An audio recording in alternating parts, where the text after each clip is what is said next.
Et vous voilà dans un autre château, le podcast qui traverse le jeu vidéo autrement. Bienvenue à toutes et à tous, merci d'être là. Bonjour Damien.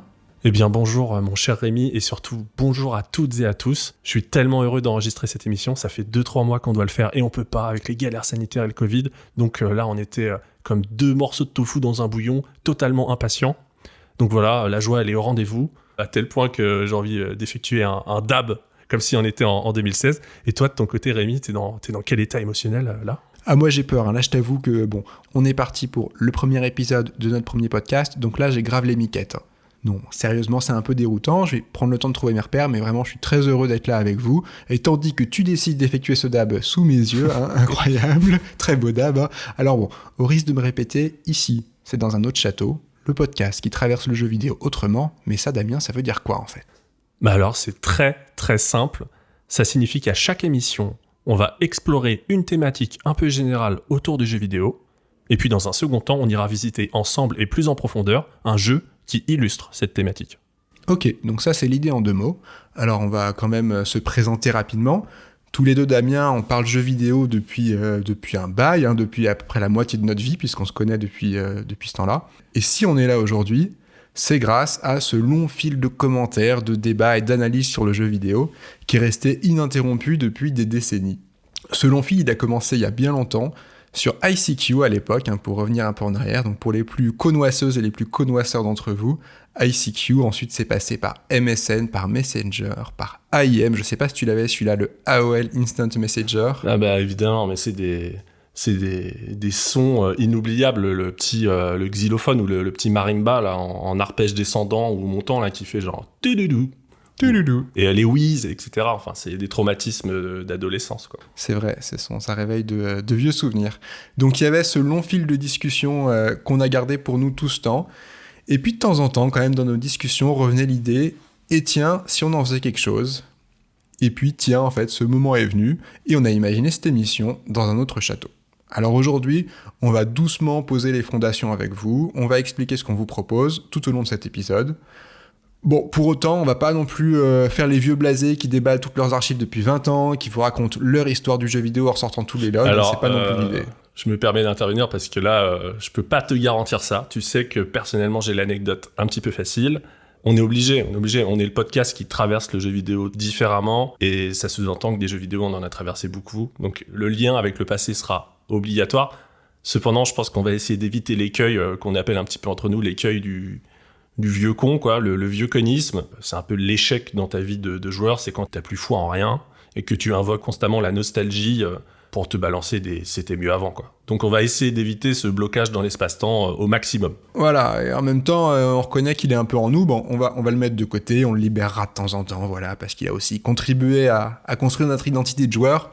Mais on a décidé de partir sur des nouvelles bases. On va essayer d'avoir une approche un peu différente, un peu plus transversale, comme on vous l'a dit, on va traverser des jeux ensemble, mais du coup on va les traverser avec vous, ce qui va dire qu'on aura forcément aussi une vision un peu subjective de tout ça.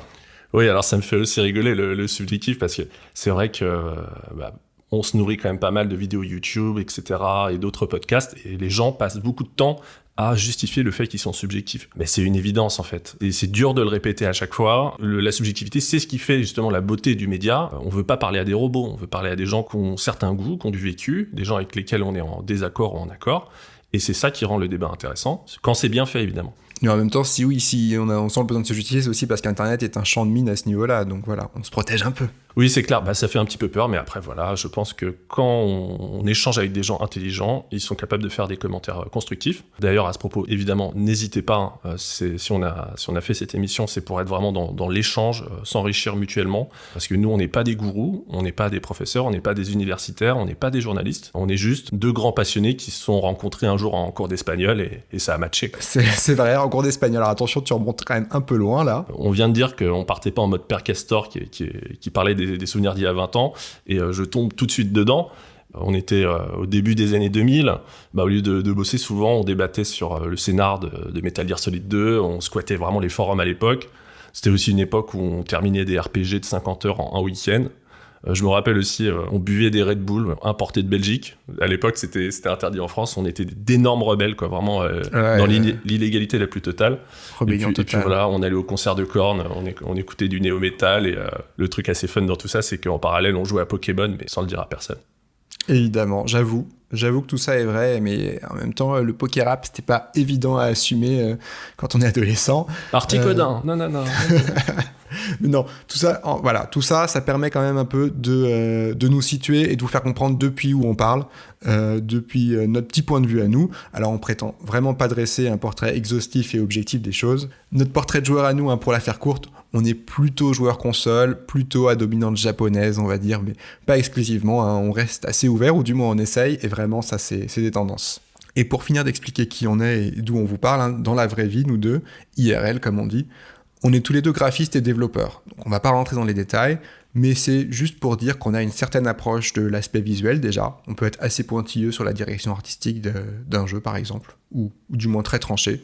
Et qu'au niveau du dev, de la programmation, on connaît un peu la manière dont les choses sont construites, de la logique qu'il y a derrière tout ça. Donc parfois ça aide aussi un peu à comprendre un jeu. Et pour reprendre un petit peu le fil de ce qu'on disait tout à l'heure, là on en est à 1 an, soit de confinement, soit de distanciation, on est passé par le Covid, etc. Et là enfin on peut enregistrer, il y a des bars qui rouvrent, on peut retrouver cette vie sociale, alors qu'on était en train de refaire le monde par SMS interposé. Au fil de ces conversations, on s'est aperçu qu'on buguait, qu'on avait des sortes de tics d'analyse dans notre lecture du média jeu vidéo. On s'est dit, mais on veut partager cet angle d'attaque du jeu vidéo avec vous. Et donc, roulement de tambour, c'est quoi cette obsession ? Quel est cet angle d'attaque, Damien ? Je pense que ça va te surprendre, puisque tu es co-auteur de l'émission, mais cette obsession, cette approche réflexe qu'on a, c'est l'espace de jeu. Boum, l'espace de jeu. Alors, c'est vrai que la notion d'espace de jeu, déjà, on va pas mal en parler aujourd'hui et on va préciser un peu ce qu'on entend par là. L'espace de jeu, en 30 ans, il a quand même beaucoup bougé. On est parti du scrolling horizontal en 2D avec des jeux en 16 couleurs jusqu'au monde ouvert d'aujourd'hui qui se veulent toujours de plus en plus réalistes. Donc ça a beaucoup bougé, mais pour nous, c'est vrai que dans nos échanges et dans notre expérience de joueur, c'est toujours resté l'élément central de l'immersion.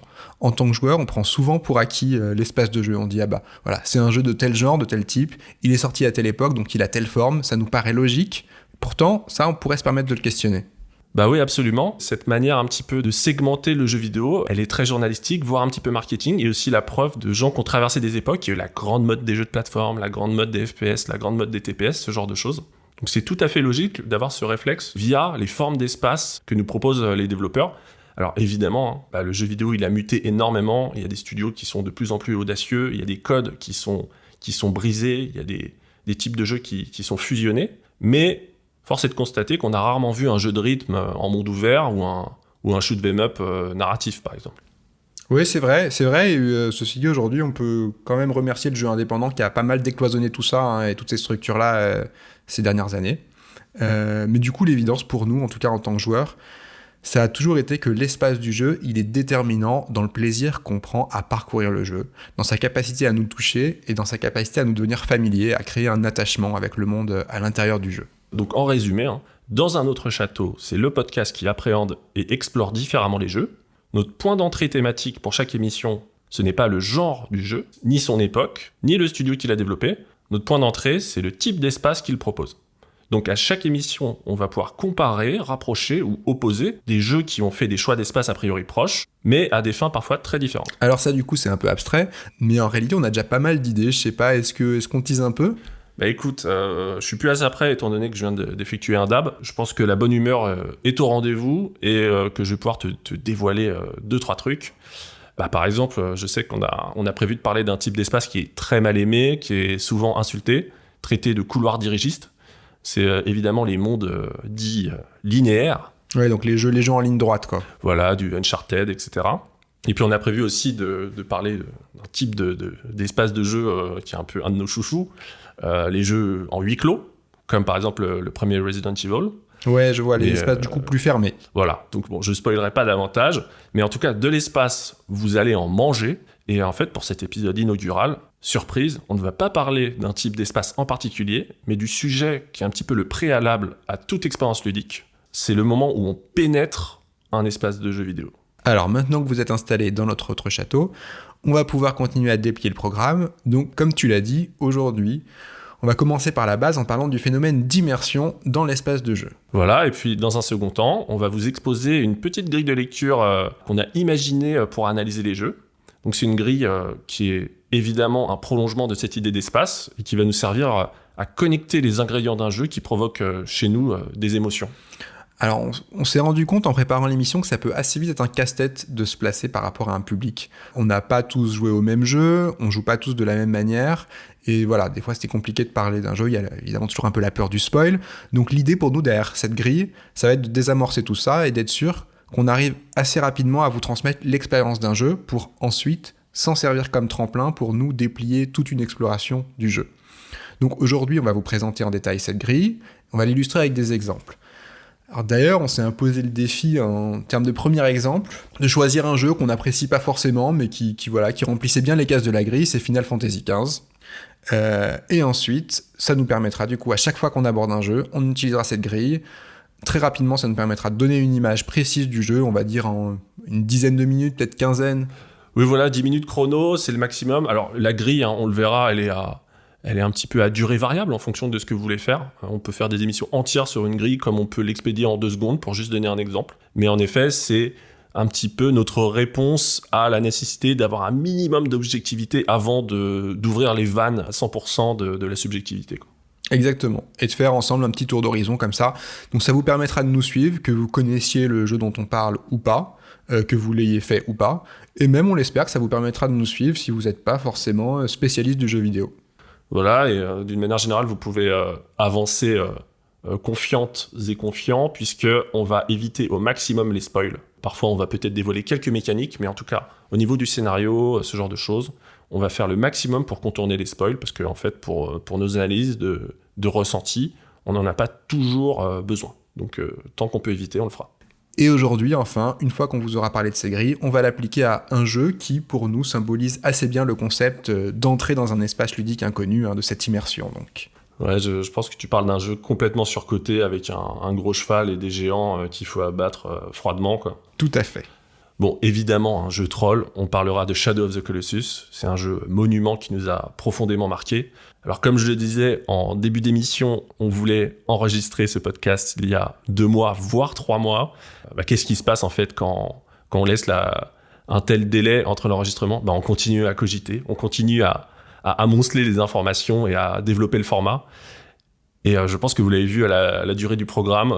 Je ne serais pas surpris que cette émission vous permette de faire un aller-retour Paris-Marseille en TGV. Mais voilà, on assume à fond, on a beaucoup de choses à dire et j'espère que vous allez kiffer. Ouais, c'est ça, on a beaucoup de choses à dire. On s'est demandé si on n'allait pas couper l'émission en 2 épisodes, quel était le format le plus adapté. Et puis en fait, allez, rien ne vaut l'épreuve du terrain, donc on verra bien. On appuie sur enregistrer et nous voilà avec vous. Petite précision finale, on clôturera l'émission après le segment sur Shadow of the Colossus. On clôturera l'émission par une séquence où on succombera quand même au plaisir de vous parler de nos lubies ludiques du moment. J'ai beaucoup aimé le mot lubies ludique, et même plus, je crois. Ça peut être je pense que c'est un exercice de diction à la Comédie Française, le lubies ludique. Lubies ludique. Et puis voilà, donc vous l'avez compris, c'est l'émission inaugurale. Donc clairement, c'est vraiment tout un programme qui nous attend et surtout vous attend. J'espère que vous vous êtes préparé une bonne tasse de votre boisson préférée. C'est parti pour l'émission inaugurale. Let's go. Non, j'ai essayé de faire un Mario, mais ça passait pas du tout. Ah si, moi j'aime bien, je garde au montage.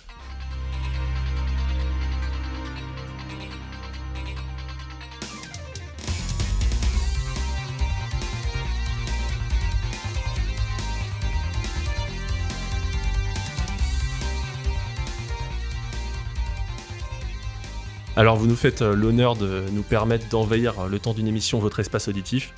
Donc on s'est dit que la moindre des choses, c'était de vous expliquer le lien entre le concept de l'émission et son nom. Vous aurez peut-être reconnu à l'instant une des musiques emblématiques de la série Castlevania. Bon, je vais pas nier une certaine passion pour tout ce qui est pont-levis, douve, donjon ou encore gargouille. Parmi mes jeux de chevet, il y a aussi les légendaires séries moyenâgeuses et gothiques des Blue Domain et des Soul River. Mais en fait, même si on est beaucoup à aimer les armures et les meurtrières, c'est pas vraiment aux vieilles bâtisses médiévales auxquelles on va s'intéresser dans ce podcast. Enfin, pas tout à fait. Pas tout à fait. Alors Rémi, j'ai préparé une petite incantation. Nom d'un chien. Vas-y, je t'écoute. Je me mets en position. Désolé pour le bruit de la chaise. J'effectue une génuflexion solennelle, on va dire. Ô toi qui trônes, sceptre à la main, roi du décryptage ludique, je t'implore et je te supplie de nous expliquer l'origine du nom de ce programme dans un autre château. Eh bien, nous y voilà. Alors, dans un autre château, vous aurez certainement reconnu la référence à Super Mario Bros, comme on l'appelait à l'époque, le tout premier Mario sur NES. C'est un grand classique, et d'ailleurs, moi, c'est ma toute première expérience de jeu vidéo. Bon, sûrement pas pour toi, Damien, hein. Toi, t'es plutôt Team Darkside, a priori, console noire et hérisson bleu en sneakers rouge. Ok, donc les provocations commencent. Je trouve ça vraiment petit joueur, Rémi. D'autant que ton mauvais goût légendaire vient de sniper Sonic alors qu'il vient de fêter ses 30 ans hier au moment où on enregistre le podcast. C'était pas très fair play, ouais. Alors que présentement, tu portes un t-shirt Sega Master System. C'est vrai. Donc non, là vraiment, je passe en Super Saiyan Transformation 4. Je défendrai toujours Sega et les Sonic en 2D.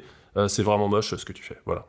Ouais, bah écoute, moi de mon côté, j'apprécie l'ajout du mot 2D. Après, je défendrai toujours les Sonic. Hein, on n'ira pas plus loin, je pense qu'on peut s'arrêter là. Bon, revenons à notre premier Mario. Donc, dans ce premier Mario sur NES, il y avait cette petite phrase qui revenait régulièrement, un peu comme un running gag. Après chaque boss de fin de donjon, on tombe sur Toad, le petit champignon, qui nous dit « Merci Mario ». Bon, c'était en anglais, hein, mais je fais la traduction en live. « Merci Mario, mais notre princesse est dans un autre château ». Alors cette phrase, elle représente beaucoup de choses, mais notre princesse est dans un autre château. Déjà dans sa première partie, elle pose un problème. Alors ça, ça commence bien, ce problème il a rien à voir avec notre concept d'émission, donc c'est d'autant plus important d'en parler pour clarifier les choses dès le début. Cette phrase pose une question sur la représentation de la femme dans le jeu vidéo. Ça a été vraiment mis en lumière il y a une dizaine d'années dans une série de vidéos YouTube sur la chaîne Feminist Frequency, il me semble. Ça fait beaucoup de bruit à l'époque, ça s'appelle Tropes versus Women, donc littéralement ça veut dire un peu les motifs clichés, on va dire, contre les femmes, et ces vidéos elles reprenaient assez exhaustivement tous les rôles clichés que les femmes ont dans le jeu vidéo, où elles sont souvent reléguées au second plan, à des rôles mineurs, voire même à des mécaniques de gameplay. Et donc dans cette série, le premier cliché, c'est la demoiselle en détresse. Damsel in distress. Absolument, et qui est pas un cliché propre aux jeux vidéo, hein. Des demoiselles en détresse, il y en a au cinéma, dans les contes. C'est un motif qui traverse un peu toute l'histoire de l'art et de l'entertainment. Mais dans le jeu vidéo, clairement, l'archétype de la demoiselle en détresse, c'est la princesse Peach de Mario, évidemment. Ouais, et justement, dans cette phrase « Merci Mario, mais notre princesse est dans un autre château », Peach, à l'époque, elle a même pas encore de nom, hein, elle n'a pas le droit à ça. Ça illustre bien qu'elle est utilisée pour sa fonction de princesse. Elle est vraiment la promesse de récompense pour nous inciter à progresser dans le jeu. Si tout se passe bien, elle sera sauvée par le gentil Monsieur Mario, mais en tout cas, on la présume incapable de se défaire de sa situation toute seule. Elle représente une récompense, donc c'est assez misogyne, et voilà, à partir de ces constats, dans ces vidéos, il y a toute une réflexion sur le genre dans le jeu vidéo, qui a continué à se déplier, et qui continue à vivre, hein, même de mieux en mieux aujourd'hui. En tout cas, nous, on n'est pas du tout spécialistes de la question, hein. Par contre, comme on le voit et on l'entend de plus en plus, et c'est tant mieux, évidemment, on pense que ce discours est nécessaire. Le monde change, on doit changer, et on a tous notre rôle à jouer. Donc notre podcast, bien sûr, il sera bercé par une certaine nostalgie, comme on le disait tout à l'heure, mais dans une certaine limite, évidemment. On fera notre maximum pour adopter un ton critique vers des points qu'on juge totalement anachroniques quand ce sera nécessaire. Ouais, c'est vrai que c'est des sujets vraiment importants parce que ça touche à l'intime, ça touche à l'identité. Donc c'est ce qu'on a de plus profond, c'est des choses autour desquelles il n'est pas toujours facile de parler. Et ça, on essaiera de le dire souvent, que ces jeux vidéo, ils disent aussi des choses intimes sur nous et que c'est bien d'oser les regarder. C'est des sujets qui peuvent assez vite devenir des boîtes de Pandore en société, et donc c'est aussi important d'en prendre soin. Donc voilà, c'était important pour nous d'être clair sur le fait que le titre de notre émission n'avait aucun rapport avec ça, mais qu'il était nécessaire de l'adresser. Maintenant, on peut revenir à notre Mario, à nos champignons. Donc dans Mario, il y avait ce motif qui se mettait en place, où à chaque fois qu'on bat un boss, à la fin d'un château, à la fin d'un monde, on est accueilli par notre princesse et dans un autre château. Et ça revient en boucle, de Mario, de château en château, et en fait, on ne sait jamais vraiment quand est-ce qu'on va arriver jusqu'à cette princesse, hein, quand est-ce qu'on arrivera vraiment au dernier château. Et moi, quand je jouais à ce jeu, j'avais 5 ans. Mario, c'est pas forcément un jeu hyper facile, hein, et t'as beau pratiquer à fond, connaître toutes les warp zones et tout, T'es vraiment pas sûr qu'un jour tu vas l'atteindre, ce château, ce dernier château. Je suis en train de me remémorer toutes les plantes piranha qui m'ont tué. Non, c'est ça, c'était quand même un peu hardcore et du coup pour moi c'était vraiment une boucle éternelle. J'étais bloqué dans cette boucle éternelle de promesses de l'autre château que je ne verrais peut-être jamais. Et cette dynamique-là, elle nous plaisait pour l'émission. Oui, ce que tu veux dire, c'est qu'on a un point de départ pour ce podcast, mais pas vraiment de point d'arrivée. Notre format, même s'il va évoluer, il est fixé. On connaît quelques points de vue incontournables vers lesquels on veut vous emmener et qu'on vous a un petit peu spoilé dans l'intro. Quelques châteaux qu'on veut explorer avec vous dans les prochaines émissions. Mais l'idée, au fur et à mesure, c'est de commencer à naviguer à vue en fonction de vos réactions aussi. Donc on va tirer sur ce fil dont tu parles, ce fil de la pensée. On va le rendre interactif avec vous. Donc vraiment, n'hésitez pas, je le rappelle, à commenter. Cette interactivité, elle est très importante pour nous. Et puis, on va progressivement commencer à faire confiance à ce fil, à cette émission, et voir où elle nous emmène. Ouais, ça c'est le premier point donc d'inspiration pour ce titre, le côté de château en château en château en château. Et justement, tu l'as dit, on connaît quelques châteaux dans lesquels on veut vous emmener. Et ça, c'est une autre des clés du podcast. Dans le motif du château, il y a aussi l'espace architectural. Et nous, c'est comme ça qu'on a envie de vous parler des jeux, comme des espaces dans lesquels on peut entrer. Quand, par exemple, tu arrives aux abords d'un monument, je sais pas, château de Chambord, tu le vois de l'extérieur, tu l'envisages, tu prends le temps de le regarder de loin, de t'en approcher, de rentrer dedans. Moi, je sors ma canne à selfie immédiatement. Évidemment. Tu en franchis le seuil en vidéo, en selfie. Il y a donc une attention qui est portée vraiment à l'espace autour de toi, à l'espace jusque dans ses détails, en prenant du recul, dans la globalité. Et ce qui nous plaît, c'est que nous, ça correspond aussi à notre manière de jouer et de parler de jeux vidéo. Donc, dans cette idée-là, nos châteaux à nous, ce sera les jeux dont on va vous parler. Et enfin, pour terminer d'expliquer le titre de l'émission, le château, c'est aussi une idée, un symbole. Le château, ça peut représenter beaucoup de choses. C'est un petit peu ce qu'on disait avec Castlevania au début, c'est pas simplement une bâtisse médiévale habitée par des monarques, quoi. Ouais, et pourtant, c'est aussi important, hein. Une des premières images qui vient après, justement, les princes, les princesses, les douves et tout, quand on parle de château, c'est les monarques, hein, la souveraineté. Une image de la souveraineté, c'est assez abstrait, mais voilà, un château, en gros, c'est un espace qu'on contrôle un autre, souvent encore plus grand d'ailleurs. Donc dans l'inconscient collectif, c'est un espace qu'abrite un souverain, une reine ou un roi, qui règne sur un autre espace plus grand, qu'on appelle généralement un royaume, comme dans Mario, d'ailleurs, où les châteaux abritent les boss. Donc le château, comme symbole d'un imaginaire, de point d'entrée vers un royaume qui est derrière, c'est le dernier point qui a motivé le nom de ce podcast. L'idée, c'est que quand on joue, derrière les mondes dans lesquels on est immergé, il y a des imaginaires qui se déploient, et que ces imaginaires, ils ont des choses à nous dire sur notre monde et sur nous. Alors, sur notre monde déjà, parce qu'ils en dressent un portrait possible, hein. Ou plutôt, ils nous imposent des visions possibles du monde, des fonctionnements, des sociétés, des idéologies. Et aussi sur nous, parce que ça c'est la beauté du jeu vidéo, hein, c'est pour ça qu'on l'aime, on peut interagir avec. Et ça veut dire que on y occupe une place, on y prend une place dans ces mondes, et même on s'y donne une certaine image. Oui, là, Rémi, tu touches à un point névralgique du jeu vidéo. Disons que d'un côté, on a une création qui est réalisée par des êtres humains, des gens qui ont leur vie, leurs influences, leurs goûts, et qui vivent dans une certaine société. Une société elle-même définie par des courants politiques, des idéologies, des religions. Et les développeurs, ils reçoivent aussi des directives de la part de leur studio, de leur éditeur. Ils ont une certaine vision du monde du travail, etc. Donc, qu'on le veuille ou non, ce vécu, ce contexte et ces contraintes induisent qu'un jeu vidéo, comme toute création, est politique. Forcément, j'ai envie de faire une petite parenthèse pour me moquer un petit peu d'Ubisoft, qui, pendant des siècles, a affirmé que leur jeu n'était pas politique, alors qu'en fait, c'est des spécialistes des FPS militaires et des jeux qui revisitent des périodes charnières de l'histoire. Sincèrement, je trouvais cette posture assez ridicule et surtout intenable.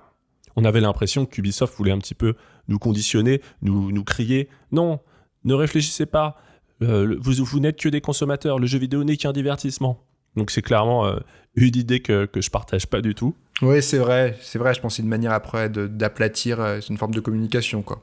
Et il se trouve justement qu'au moment où on enregistre le podcast, Ubisoft vient de faire un virage dans sa communication. Bon, j'ai envie de dire, enfin, je trouvais ce côté on veut pas se mouiller, extrêmement fade, vraiment assez hypocrite. Donc c'est déjà ça va dans le bon sens, on va dire. Mais c'est dommage d'avoir, pendant autant d'années, eu une vision aussi réductrice du jeu vidéo comme un simple produit de consommation. Donc là, je parlais de la partie studio et éditeur, on va dire. Mais de l'autre côté, on a des joueuses et des joueurs qui sont aussi des êtres humains, a priori, et ils ont tous un vécu et une certaine vision du monde. Donc tout ce que j'ai dit s'applique également à la vie personnelle de ces joueurs. Ils vivent dans un certain pays, une certaine culture, leur cellule familiale a un certain niveau social, une certaine philosophie, etc. Vous comprenez là où je veux en venir. Et donc, là où je veux en venir, c'est que le jeu vidéo, c'est bien plus qu'un passe-temps fonctionnel. C'est une forme de collision entre les créateurs et les joueurs qui est permise par l'interactivité. Alors, je dis pas que tous les jeux véhiculent en toile de fond un propos sur la guerre en Irak ou sur l'écologie. Les choses sont jamais aussi caricaturales, sauf si le jeu est ouvertement engagé, bien sûr. Mais disons plutôt que il y a de nombreux détails qui montrent, voire trahissent, les influences et la vision du monde des développeurs. Et la majorité du temps, c'est justement complètement involontaire. Et ça découle des us et coutumes et de la culture dans lesquels baignent les créateurs du jeu, ainsi que les personnes qui reçoivent le jeu, c'est-à-dire les joueurs. Et tout ça, tous ces petits marqueurs conscients ou inconscients, c'est absolument fascinant à décrypter. Donc oui, Rémi, il y a quelque chose derrière les murs du château, il y a quelque chose derrière ces systèmes et ces imaginaires dont tu nous parles. C'est ça. Et nous, ce qui nous intéresse dans notre manière de les parcourir, c'est que ça en dit beaucoup sur nous. C'est que notre manière de jouer est un miroir sur nous-mêmes. Alors, je vais illustrer pour que ça paraisse un peu moins abstrait, peut-être, parce que c'est très simple. Par exemple, il y a des jeux qu'on dit d'action-infiltration qu'on peut terminer sans tuer personne. Donc, c'est les séries Deus Ex, Metal Gear Solid ou Dishonored. Ça, c'est vraiment ton truc, ça. Je te reconnais bien. Alors, finir ces jeux-là sans tuer personne, on peut choisir de le faire par défi, on peut le faire pour finir le jeu à 100%, mais surtout on peut le faire, et c'est un peu la plus belle des raisons, le faire par éthique, parce que ça nous semble être la bonne manière d'agir, la bonne manière d'investir ce monde et d'en prendre soin. Et donc ça prouve bien qu'on s'y accorde une place et une image dans ce monde-là. Un autre exemple qui, là, me concerne plus personnellement, et que tu pourras qu'acquiescer, je pense, c'est que je suis plutôt connu pour ne pas gaspiller dans les jeux, même plutôt stocker le plus possible. Moi, par exemple, dans un Survival Horror, j'ai toujours mes munitions au max, même si je joue en hard, et pour cette raison, j'ai un peu arrêté de jouer dans les niveaux de difficulté supérieurs, parce que du coup, ça a plus trop de sens, ça devient absurde. C'est pour ça que chez toi, les placards sont toujours remplis de Kinder Bueno, quoi. Exactement. Non mais c'est ça, dans un RPG, moi j'utilise jamais les objets un peu rares, genre les élixirs, tu vois, ça va rester dans mon inventaire, ça je me dis, à la limite pour le boss de fin, ou le super boss, mais voilà, sinon j'y touche pas. Alors avec le temps, j'essaye de désacraliser un peu tout ça, de changer ma manière de jouer, et en même temps cette manière de jouer, elle révèle certainement quelque chose sur moi, peut-être une petite névrose, une certaine peur de manquer, un besoin de contrôler ce qui va m'arriver, mais peut-être qu'en travaillant dessus justement à l'intérieur du jeu, j'arriverai aussi à lâcher prise de certaines choses plus facilement dans mon quotidien. Et ces petites habitudes, ces petites manières personnelles d'investir les mondes, justement, elles sont très différentes d'une personne à l'autre, selon les types de jeux, et parce que chaque type de jeu permet des comportements très différents, et c'est ça qui est chouette aussi. Elles en disent beaucoup sur nous, et voilà, on veut vraiment mettre ça en lumière. Et d'ailleurs, toi, Damien, c'est quoi un peu ton kink, ta petite manie de joueur là que tu pourrais nous avouer aujourd'hui ? Déjà, ça te regarde pas. Ensuite, tu le sais très bien. Tu le sais très bien que mon truc, moi, ce serait de terminer des jeux de plateforme dans les toilettes des aires d'autoroute. Voilà, c'est notre petit secret. Je pensais pas que t'allais oser, mais puisque t'en parles... Évidemment. Faut savoir que quand Damien atteint le boss de fin d'un platformer, en général, il s'arrête et il attend d'être dans les bonnes conditions. Exactement. Donc, il cherche à faire un road trip entre potes pour qu'on s'arrête sur une aire pour pouvoir enfin finir le jeu. Alors, on a un réseau social entre amateurs de la pratique et justement, hier, j'étais sur le point de terminer à 100% Ape Escape 2 et j'ai choisi, sur les recommandations de José, l'aire de Fleury-en-Brière. Je sais pas si tu connais, c'est entre Melun et Fontainebleau. Et c'était super. Très très connu pour ses multiples platines. Bon, bref. En vrai, c'était hyper intéressant ce que tu disais. Faire les choses par éthique, c'est quelque chose que j'aimerais faire, mais moi, ma mauvaise habitude, c'est les trophées, évidemment. C'est une manière de prouver son accomplissement pour soi-même et peut-être un petit peu pour les autres, évidemment. Mais en fait, c'est quand même une calamité. Ça a complètement ruiné mon expérience sur certains jeux. Vraiment ce besoin de complétion qui prend le dessus sur une exploration naturelle. Là, depuis quelques mois, je fais vraiment des efforts parce que l'année de confinement, mais j'ai platiné, mais à n'en plus finir. C'était un sketch. Et là, j'essaye de sortir de ça. Il y a un jeu que je platine en ce moment, mais je le picore. Voilà, j'en parlerai peut-être en fin d'émission, on verra. Peut-être. Mais voilà, j'ai vraiment envie de m'en sortir pour revivre les jeux dans un rythme spontané, tout simplement. Oui, et sur un rythme un peu plus lent, je comprends, mais en même temps, ça, on peut un peu tous s'identifier. On est tous, je pense, joueuses, joueurs, passés par là à un moment ou un autre. Certains, comme tu le dis, ils sont restés coincés ou ils restent coincés. Mais en plus, aujourd'hui, les jeux, tu vois, depuis que... Alors, osons le dire, depuis que cet art qu'est le jeu vidéo est aussi devenu une industrie, depuis que les gros billets sont quand même bien mêlés à tout ça, les jeux sont souvent construits dans cet esprit-là, pour que tu restes à l'intérieur le plus longtemps possible. T'as limite l'impression que le jeu, il t'implore d'y retourner, il t'implore de le finir à 100%, de bien fouiller parce que t'as pas encore complètement fait le tour. En plus, en regard de ça, les communautés font écho à ça aussi. Il y a beaucoup de comparaisons, parce que si t'as pas le platine, si t'as pas le 1000G, tu vois, tu te sens honteux, tu te sens un peu irrespectueux envers le milieu. Donc le 100%, c'est vraiment devenu un peu le seul moyen d'apaiser la colère divine. Ouais, c'est clair, il y a une forme de toxicité dans le milieu du trophée. Qui a le mieux lustré son trophée, quelque part, je ne sais pas. Donc je voulais revenir sur ta capacité en fait à ne jamais utiliser les méga elixirs dans les Final Fantasy, quoi. Ah bah oui, voilà, du coup, un peu de shaming, vu qu'on en parlait. Voilà, donc je dénonce et je fonce en plein dedans. Désolé Rémi, pardonne-moi. Comme tu viens de l'évoquer, voilà, pour moi c'est aussi une manière de se dire je peux faire sans cette ressource, il y aura un ennemi caché pour qui ce sera utile plus tard. C'est très prévoyant et comme tu l'es dans la vie réelle en fait. Il y a beaucoup de jeux actuels qui disposent d'ailleurs de moteurs de calcul qui font en sorte de donner aux joueurs l'impression de manque. Ça, je trouve ça assez incroyable. Par exemple, dans certains Resident Evil, il y a certains ennemis qui requièrent en fait plus de balles pour être éliminés. On n'est pas dans un jeu typé arcade en mode cet ennemi, c'est 3 projectiles et il est mort. Non, il y a un nombre de balles variable. Là, en fait, il s'amuse à faire varier le nombre de balles pour en fait, non pas pour ton confort, mais pour ton inconfort dans Resident Evil. Parce que le but, c'est que tu te sentes en bout de chargeur, en mode avec seulement 2 balles sur toi, la majorité du jeu. Ouais, mais pour moi, c'est une torture, justement. Ouais, c'est une torture. Bah ouais, ne joue plus à ça, arrête.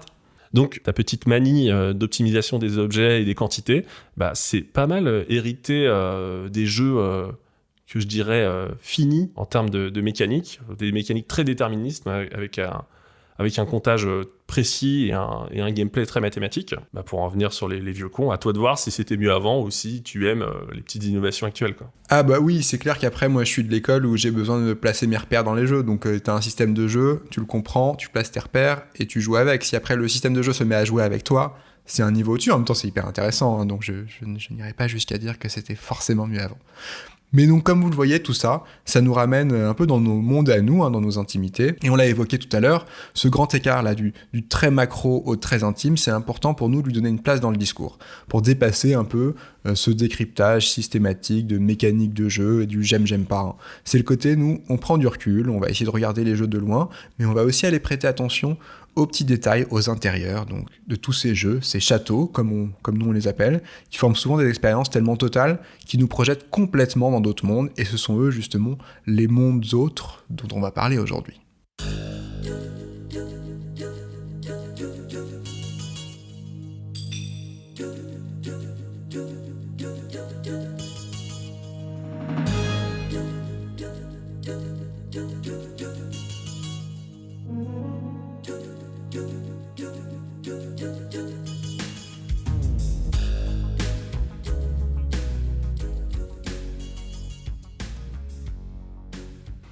Donc maintenant qu'on a clarifié un peu le titre de ce podcast, on va continuer quand même à tirer sur l'image du château et on va arriver à cette fameuse grille de lecture. Donc cette grille, c'est un petit système, comme on vous l'a dit, qui nous servira ensuite à faire le portrait des jeux dont on va parler. Ça, c'est notre idée à nous pour traverser le jeu vidéo autrement. Ok, donc on va s'imaginer qu'on est sur la planète jeu vidéo, les joueuses et les joueurs, on est un peu des vagabonds, puis on trouve un château. Ma question c'est, comment on l'aborde, ce château ? Si on prend l'exemple d'un testeur, lui, il va procéder à une dissection méthodique. Mais sinon, un joueur, il peut être plus ou moins renseigné, déjà fan d'un genre ou d'un autre, fan de la série, membre d'une communauté. On a aussi notre chouchou, le vieux con, là, qui est prêt à réciter sa litanie du « c'était mieux avant ». Donc, clairement, les cas de figure, en termes de typologie de joueurs, ils sont infinis. Pro-gamer ou joueur occasionnel, fan de jeux solo ou drogué au multijoueur. Tu peux aussi avoir une envie de scoring arcade, ou un attrait pour une expérience un peu arty, par exemple. Alors Rémi, je pense que tu seras d'accord pour convenir que dans notre jeunesse, on était tous fous de jeux de plateforme, puis on a développé des amours puissantes pour tout ce qui est jeux de rôle japonais, donc l'âge d'or du JRPG sur la Super Nintendo et la PlayStation 1. Puis ensuite, on est un petit peu tombé dans la secte de Hideo Kojima avec les Metal Gear, les Zone of the Enders. On a eu une grosse phase jeux musicaux, du gros Guitar Hero, etc. On se donnait à fond. À un moment, on a enchaîné les Survival Horror. Et puis ensuite, on est passé à la HD. C'est un petit peu comme nos darons dans les années 80 qui se sont un petit peu sentis pousser des ailes technophiles. Il fallait qu'on ait un écran plat haute définition, des médias enceintes. Et dans cet esprit, on voulait en prendre plein les mirettes avec des jeux très hollywoodiens au final, des jeux très cinématiques. Et voilà, depuis, on a encore changé 20 fois de personnalité ludique, une phase visual novel de mon côté. Toi, t'as bossé dans la réalité augmentée, la VR, mais en toile de fond, il y avait toujours ces jeux de rôle japonais, des titres indés, plein de nouveautés.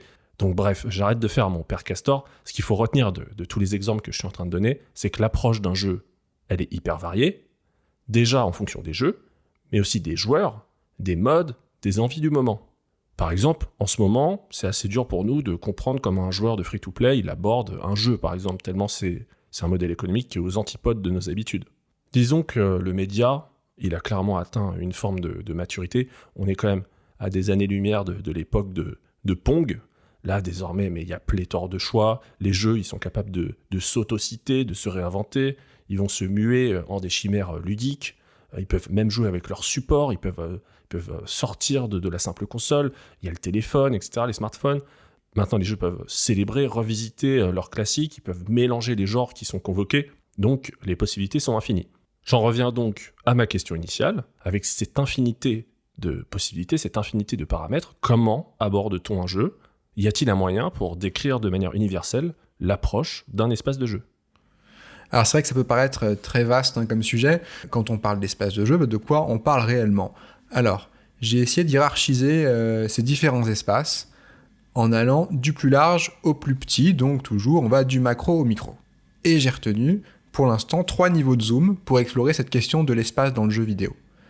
Si on se place au niveau le plus large, on peut parler des jeux vidéo dans l'espace du monde, à l'échelle planétaire, c'est-à-dire les territoires. Les territoires, on les a souvent séparés en Amérique du Nord, Europe, Japon, pas l'NTSC à la bonne époque. Et aujourd'hui, c'est quand même beaucoup diversifié. Bon, globalement, tout ça, ça correspond à analyser quel type de jeu marche dans quelle région du monde, quelles sont les habitudes des gameuses, des gamers à tel endroit, est-ce qu'ils jouent plus sur PC, sur console, en fonction du pays. Bon, tout ça, c'est un mélange de marketing, d'analyse socio-économique, de spécificité culturelle. C'est pas clairement le cœur de notre émission, mais disons qu'il y a toujours des connexions assez passionnantes à faire entre les desiderata marketing, on va dire, et la production d'un jeu. T'as les attentes des joueurs, t'as la mode, comme par exemple celle des Battle Royale, t'as des jeux qui sont plutôt conçus avec l'idée de plaire aux streamers, par exemple. T'as aussi les types de jeux qui vont avoir le vent en poupe en fonction des époques, des évolutions technologiques. Par exemple, je pense au motion control et à tous les gimmicks qu'on a eu, Kinect, etc. Et dans pas mal de cas, on va pas nier le poids de la géopolitique sur un scénario, et voire même parfois de la censure. Donc voilà, on garde ce niveau de zoom dans notre besace. Ouais, exactement. Donc là, on regardait un peu les territoires à l'échelle mondiale, et maintenant, on va faire un gros zoom tout d'un coup sur quelqu'un qui est en train de jouer. On peut se demander où est-ce que cette personne est en train de jouer, comment est-ce qu'elle est en train de jouer. Ça va être le deuxième niveau d'espace, le deuxième niveau de zoom, c'est l'espace autour de la personne qui joue. Ça comprend donc l'interface corporelle avec laquelle elle est en train de jouer, donc que ce soit une manette, un clavier, est-ce que c'est sur un écran, est-ce que c'est en VR, et ça comprend aussi le lieu dans lequel elle est en train de jouer. Est-ce que c'est chez elle, sur son canapé, dans son lit, est-ce que c'est dans le métro, est-ce que sur une console portable. Ça va impliquer des types de jeux et des façons de jouer très différentes. Et on pourrait même pousser ça encore un peu plus loin en disant que ça intègre aussi l'état émotionnel dans lequel cette personne est à ce moment-là, sa temporalité, ce qu'elle a fait avant, ce qu'elle va faire après, quels événements elle a traversé récemment dans sa vie, pourquoi est-ce qu'elle est en train de jouer. Alors ce niveau d'espace-là, c'est toujours pas le cœur de ce dont on veut parler, par contre ça nous intéresse et on va le garder sous la main. On est assez attaché à l'idée que certains jeux nous ont marqués à certains moments de vie, et peut-être qu'on aurait pu passer complètement à côté dans un contexte complètement différent. Alors, aussi, ça veut dire que certains jeux peuvent nous aider à traverser certains moments de vie, c'est important, et ça mêle assez vite expérience de jeu et histoire intime. Et ça, c'est un tandem, nous, qu'on aime bien mettre en avant. C'est clair, on touche ici à quelque chose de plus intime, qui a une influence sur la façon dont on ressent le jeu. Par exemple, de mon côté, je suis bien meilleur au jeu 2D, je suis bien plus immergé dans un visual novel sur une console portable, du fait de la proximité avec l'écran, et de la fusion, en fait, que cela permet. On a tous des anecdotes d'un jeu qu'on associe à des vacances d'été, par exemple. Alors moi, clairement, c'est Puyo Puyo sur Game Gear. Oui, qui a rendu Game Gear, désolé. J'avais 8 ans, donc voilà. Et toi, Rémi, t'as un souvenir un petit peu estival Ouais, les jeux associés à des vacances d'été, ouais, carrément, ça me parle. Pour revenir sur la NES familiale, justement, sur laquelle j'ai découvert Mario, quand la Super NES est sortie, cette NES est partie dans la maison de famille d'été, justement, et du coup, tous les étés, je retrouvais la bonne vieille NES, et donc je refaisais des jeux, je pense que...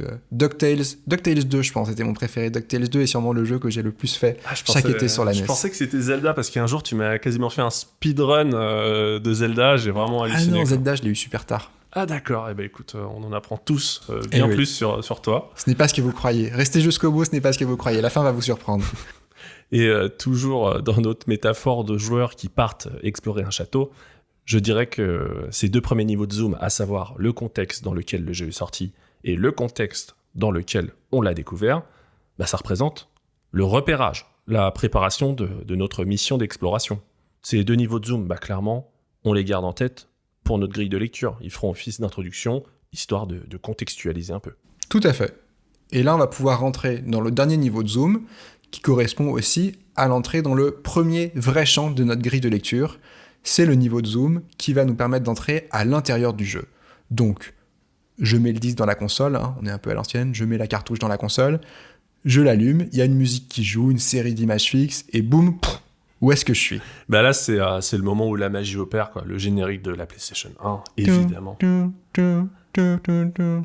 Ah ouais, alors là, tu viens de faire l'apparition de Konami, de MGS, avec la musique de Police Notes, c'est ça ? Ouais, c'était ça, je crois. Donc bien fait d'imitation, mais oui. Ouais. Donc... Si j'ai reconnu, c'est que c'est bon. Donc voilà, le moment où tu as vraiment cette intro du générique PlayStation 1, la musique de présentation de l'éditeur, et ensuite l'écran titre, quoi.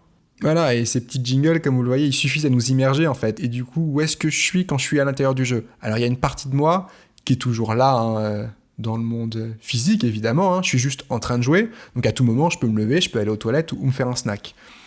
Mais il faut reconnaître qu'il y a quand même une grosse partie de ma charge cognitive, de ma capacité à me concentrer sur quelque chose, qui est plutôt déjà à l'intérieur du jeu, qui est plutôt déjà immergé à l'intérieur. Et donc, c'est quoi cet espace à l'intérieur du jeu ? C'est celui-là qui nous intéresse.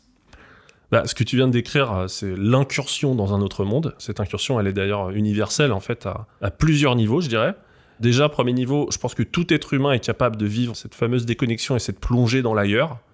Bon, sauf chez le vieux con, évidemment, qui s'accroche un petit peu à son récif du c'était mieux avant. Pour critiquer. Après, il a su s'immerger, il a plus de mal, du coup, à se plonger dans d'autres choses maintenant. Il sait plus nager, il a désappris.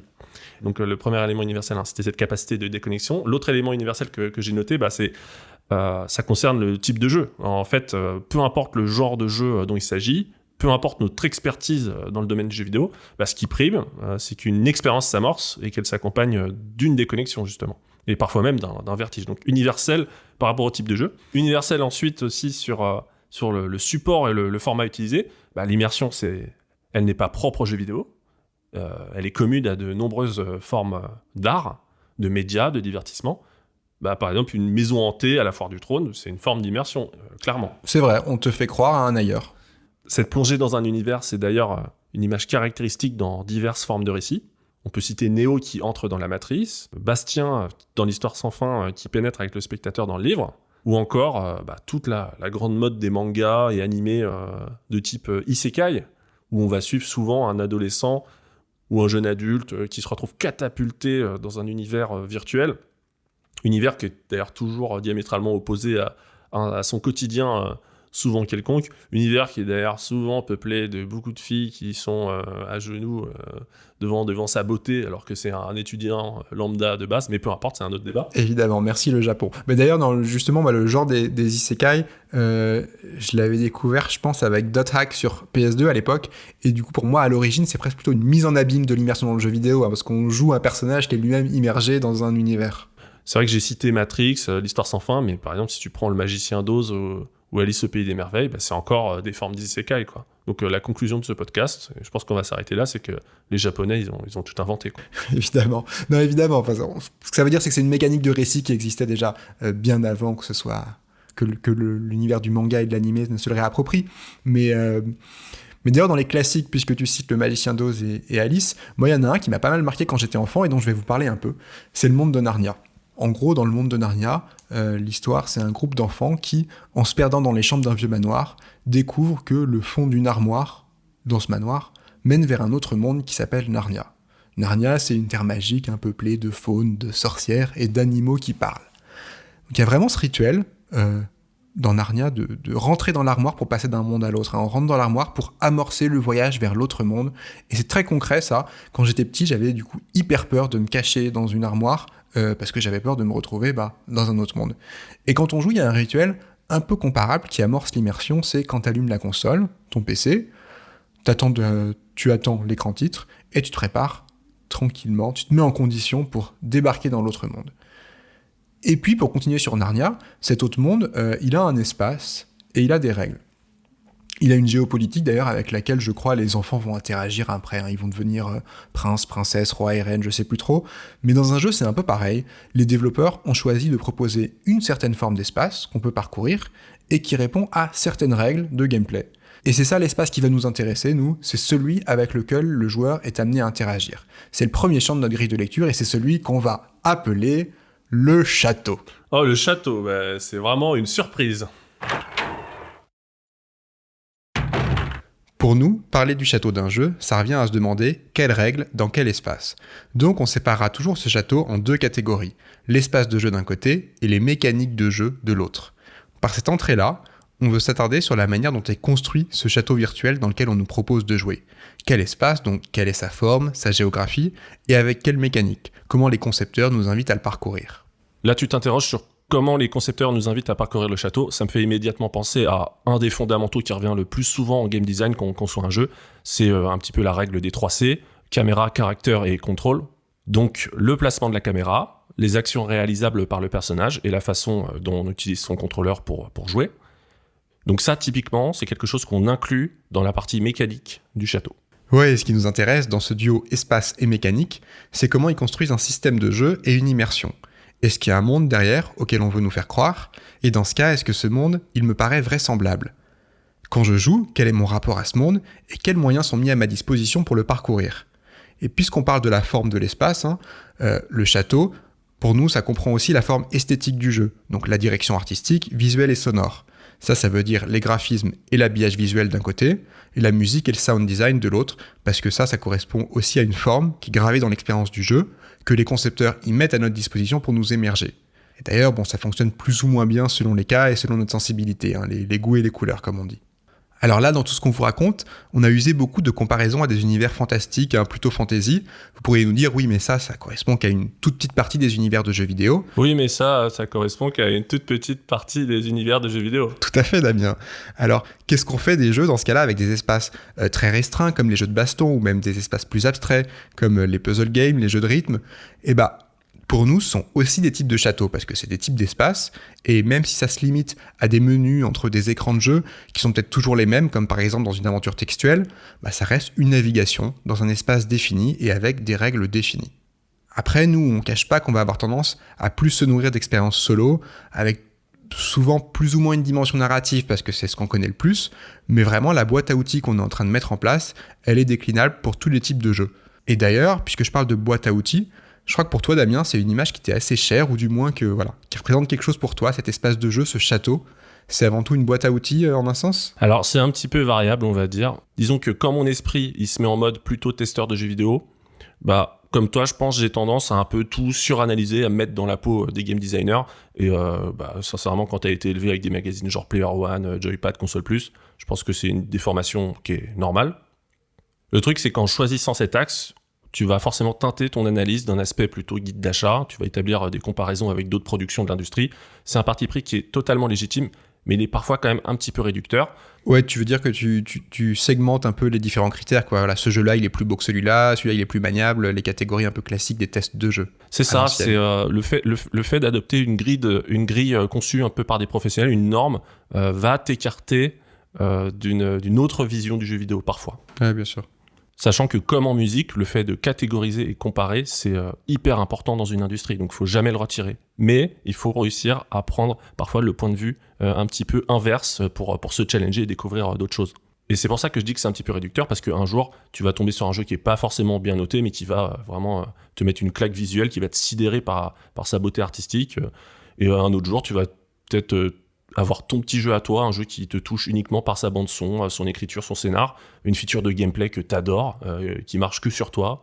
Et ça, c'est des jeux précieux, quoi. Ouais, c'est clair qu'on a tous des jeux qui sont pas forcément des grands classiques reconnus par tous, mais qui nous ont marqués aussi. T'as des exemples, toi, d'ailleurs, que tu peux nous donner ? Ouais, alors des exemples, il y en a vraiment des tonnes.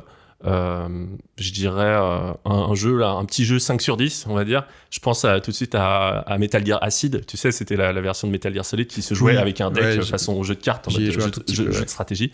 En soi, si tu réfléchis 2 secondes, ce jeu, c'est un peu un skin. En fait, on aurait pu mettre n'importe quelle licence sur ce principe de jeu. Donc, c'est vraiment un jeu prétexte, mais ça a marché sur moi parce que Metal Gear, parce que t'as des sons, des bruitages qui m'ont évoqué les autres jeux de la série. Et là, j'étais conquis. Carrément, je comprends. Ouais, non, en plus, visuellement, et c'était un jeu quand même qui avait un truc. Ouais, il y avait un truc, tu vois. Il y avait un charme. Et un autre exemple... Ah oui, alors là, Final Fantasy XIII, donc le 3e épisode, il s'appelait Lightning Returns. Ça, c'est un jeu que les gens, ils ont détesté. Ils l'ont détesté parce que c'est un jeu à durée limitée. Donc ça met la pression de fou. Un RPG, normalement, t'as le temps. C'est typiquement le genre de jeu où t'as le temps. Donc il y avait une mécanique qui n'a pas plu. C'est ça. Ok. Si tu dépasses une certaine durée, le monde, il est reset et tu dois tout recommencer. Donc il y avait un côté... pas roguelite, mais tu vois ce que je veux dire, un côté die and retry à l'échelle d'un RPG, et ça a fait peur à énormément de gens, évidemment. Et moi, justement, j'avais pris le truc au pied de la lettre, j'avais optimisé ma run, je l'ai fait en une run, ce qui est normalement quasiment impossible à faire. Et j'ai donc j'ai complètement adhéré à ce principe-là. Voilà. Donc, je me souviens que tu l'avais bien pensé. Donc c'était ma manière de me réapproprier le jeu, mais ce que ça montre, ces exemples, c'est que les jeux vidéo, c'est des objets complexes, en fait. Et de plus en plus, j'essaye de laisser... justement cet aspect émotionnel, hyper subjectif, prendre le dessus sur l'aspect rationnel. Quand on commence à parler avec des gens, tu t'aperçois que toutes les approches, elles sont légitimes et il faut vraiment les respecter. Et du coup, pour te répondre sur la partie un petit peu boîte à outils, je trouve que résumer un château à une palette d'interactions entre l'utilisateur et le logiciel, c'est un axe qui est passionnant, qui est essentiel dans l'industrie. Mais dans ce podcast, je pense qu'on veut y infuser plus d'émotions, laisser place un petit peu à l'alchimie mystérieuse du support, parce que ce support, il est fabriqué certes par des techniciens, mais il est aussi façonné par des artistes hors pair. Oui, ça c'est important. Et c'est pour ça que le château, espace et mécanique, c'est un peu les éléments objectifs du jeu. On va les décortiquer parce que derrière, justement, ils vont nous permettre de déplier progressivement des points de vue plus personnels. Et justement, maintenant qu'on a défini ce premier champ de notre grille de lecture, donc le château, on va avoir besoin d'un guide pour nous accompagner dans ce doux parcours vers l'émotionnel et le subjectif. Et ce guide, ça va être le deuxième des 3 champs de notre grille de lecture. On l'appelle la quête.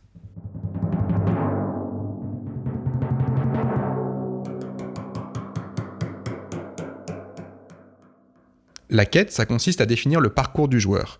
Comment est-ce qu'on se déplace à l'intérieur du château ? Comment est-ce qu'on le traverse ? C'est l'entrée par laquelle nous, en tant que joueurs, on explore le château. Donc nos déplacements, généralement, ils sont guidés par des objectifs donnés par le jeu, dans la narration ou dans le guidage visuel. Mais la quête, c'est un champ qui ouvre aussi sur des ressentis plus personnels, parce qu'ensuite, une fois que le jeu a fixé ses objectifs, on est souvent libre d'interpréter la manière de les atteindre, voire on est libre de se fixer à notre tour nos propres objectifs à l'intérieur du jeu. Du coup, la quête pour nous, elle se découpe en 3 parties. Il y a d'abord les objectifs narratifs, ensuite les objectifs de jeu, et enfin les objectifs de joueur. Les objectifs narratifs, c'est ceux qui sont induits par le contexte du jeu. Le jeu, il nous met dans une situation initiale, et va plus ou moins explicitement nous exposer le but à atteindre pour faire évoluer ce contexte. Un exemple très basique, on dit que, par exemple, il faut aller sauver le prince retenu captif. Ensuite, on a les objectifs de jeu. Eux, ils sont induits par le game design. Qu'est-ce que le jeu me demande de faire pour avancer ? Quelle mécanique est-ce que ça met en œuvre ? Donc, par exemple, ça peut être trouver 3 étoiles pour passer au niveau suivant. Et enfin, au-delà de tout ça, nos déplacements, ils sont aussi motivés par notre propre initiative, les objectifs qu'on se fixe, nous, en réaction à l'expérience de jeu. Ça, c'est les objectifs de joueur. Généralement, on cherche à progresser dans le jeu, on cherche son chemin, mais parfois on se perd, d'ailleurs peut-être parce que le jeu nous a mal indiqué où aller, et parfois aussi, on se déplace juste pour le plaisir de visiter, d'expérimenter, ou même de casser le jeu, juste pour le plaisir d'essayer de le faire bugger. Ah ouais, là, ça ouvre la boîte de Pandore de tout ce qui est bug, sandbox, les choses un petit peu émergentes. Ouais, ça peut être vite assez infini, c'est clair. Ouais, une spécificité majeure du jeu vidéo, c'est son interactivité. Peu importe le degré de liberté que tu accordes aux joueurs, cette interactivité, elle provoque une expérience, et donc une immersion. Donc oui, un puzzle game, malgré son côté encadré, très mathématique et méthodique, c'est une immersion, c'est une connexion logique, souvent obsessionnelle avec les règles du jeu. C'est une sorte de transe qui va être rythmée par des effets visuels et sonores. À l'inverse, tu as d'autres jeux qui cherchent à gommer au maximum la visibilité de ces règles du jeu pour nous donner l'illusion de liberté, effacer l'aspect justement très jeu vidéo caricatural, te donner cette impression de libre arbitre avec l'obsession de te faire incarner un personnage. Récemment, on a eu l'exemple de l'ultra-réalisme de Red Dead Redemption 2, par exemple, qui est une véritable simulation de cow-boy. Ouais, c'est vrai qu'il y a une espèce de deuxième couche d'immersion dans un jeu comme Red Dead, parce que non seulement tu es dans un jeu vidéo, dans un univers, mais en plus cet univers est hyper réaliste. On fait tout pour le rendre vivant et pour, comme tu dis, nous donner l'illusion qu'il existe et une illusion de liberté aussi. Ça, c'est un truc auquel nous, on est assez attachés, c'est qu'on n'est jamais vraiment libre dans un jeu, parce que voilà, c'est toujours les concepteurs qui ont dicté les règles, mais cette illusion, c'est quand même, ça fait du bien quand elle fonctionne. C'est ça fait du bien quand il fonctionne, mais la question qu'on se pose là, puisque tu parlais un petit peu de tout ce qui est bug, c'est qu'est-ce qui se passe quand elle ne fonctionne pas. Et donc tu es face à ce magnifique double cheese d'immersion qui a été façonné par les développeurs, et dans ce type de jeu qui essaye de restituer fidèlement un univers, le moindre bug, il est critique, il est fatal. Et en même temps, il est totalement hilarant. Et d'ailleurs, c'est un problème qui est récurrent dans de nombreux Assassin's Creed. Imagine, tu parcours un Paris du XVIIIe siècle, il est parfaitement reproduit. T'as les costumes, t'as des charrettes, t'as Notre-Dame, c'est absolument magnifique. Et là, d'un coup, tu vois des passants qui sont bloqués contre un mur. T'as des personnages qui, alors que t'es dans une scène hyper importante, ont les yeux complètement exorbités. Tu passes au travers d'une texture. Et dans ces situations-là, immédiatement, tu sors de l'expérience. T'es monté très haut dans l'immersion et tu retombes... Comme un assassin dans sa mode de foi. Comme un assassin dans sa mode de foi, c'est exactement ça. Et là, le bug, c'est vraiment un surgissement de l'inattendu qui provoque, donc, comme tu le disais, de l'hilarité. Et en plus, tout ce qui est bug, tout ce qui est glitch, ça peut être incroyablement esthétique, ça peut recomposer visuellement ton jeu pour le découvrir sous un nouveau jour. Par exemple, avec des textures totalement absurdes ou en chutant dans un vide infini, ou en découvrant la structure factice du monde modélisé. Il existe même des artistes du glitch. C'est vrai, moi je suis beaucoup moins spécialiste que toi sur le sujet, mais ça me rappelle quand même 2-3 vidéos, genre Assassin's Creed avec les bateaux qui s'envolent, ou Red Dead avec le personnage qui tombe au milieu de... Ah mais c'est ça, on est dans des tableaux de Magritte, quoi. Tu vois, c'est extraordinaire. C'est vrai que c'est des vidéos assez fascinantes qu'on vous invite à aller rechercher d'ailleurs.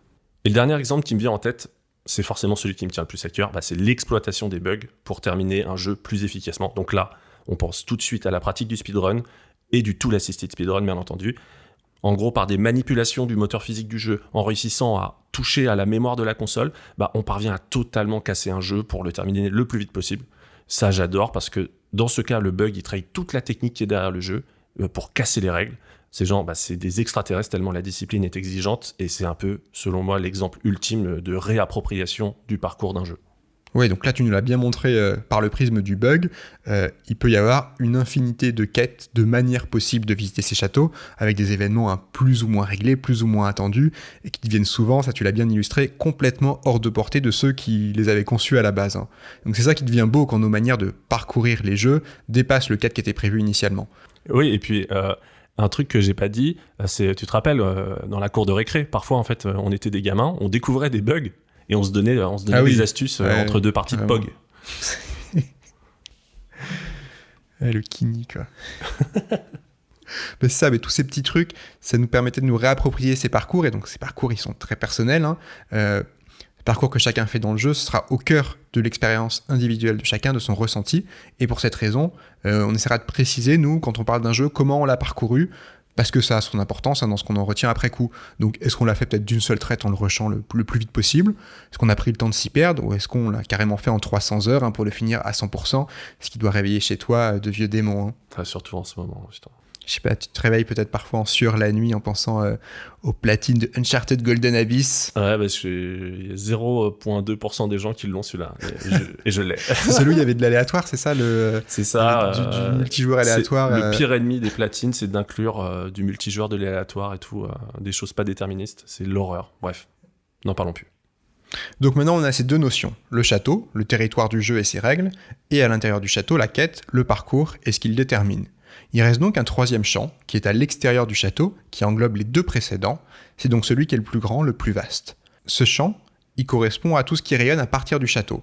C'est tous les imaginaires qui sont suggérés par l'expérience de jeu et dans lequel on ne met pas directement les pieds.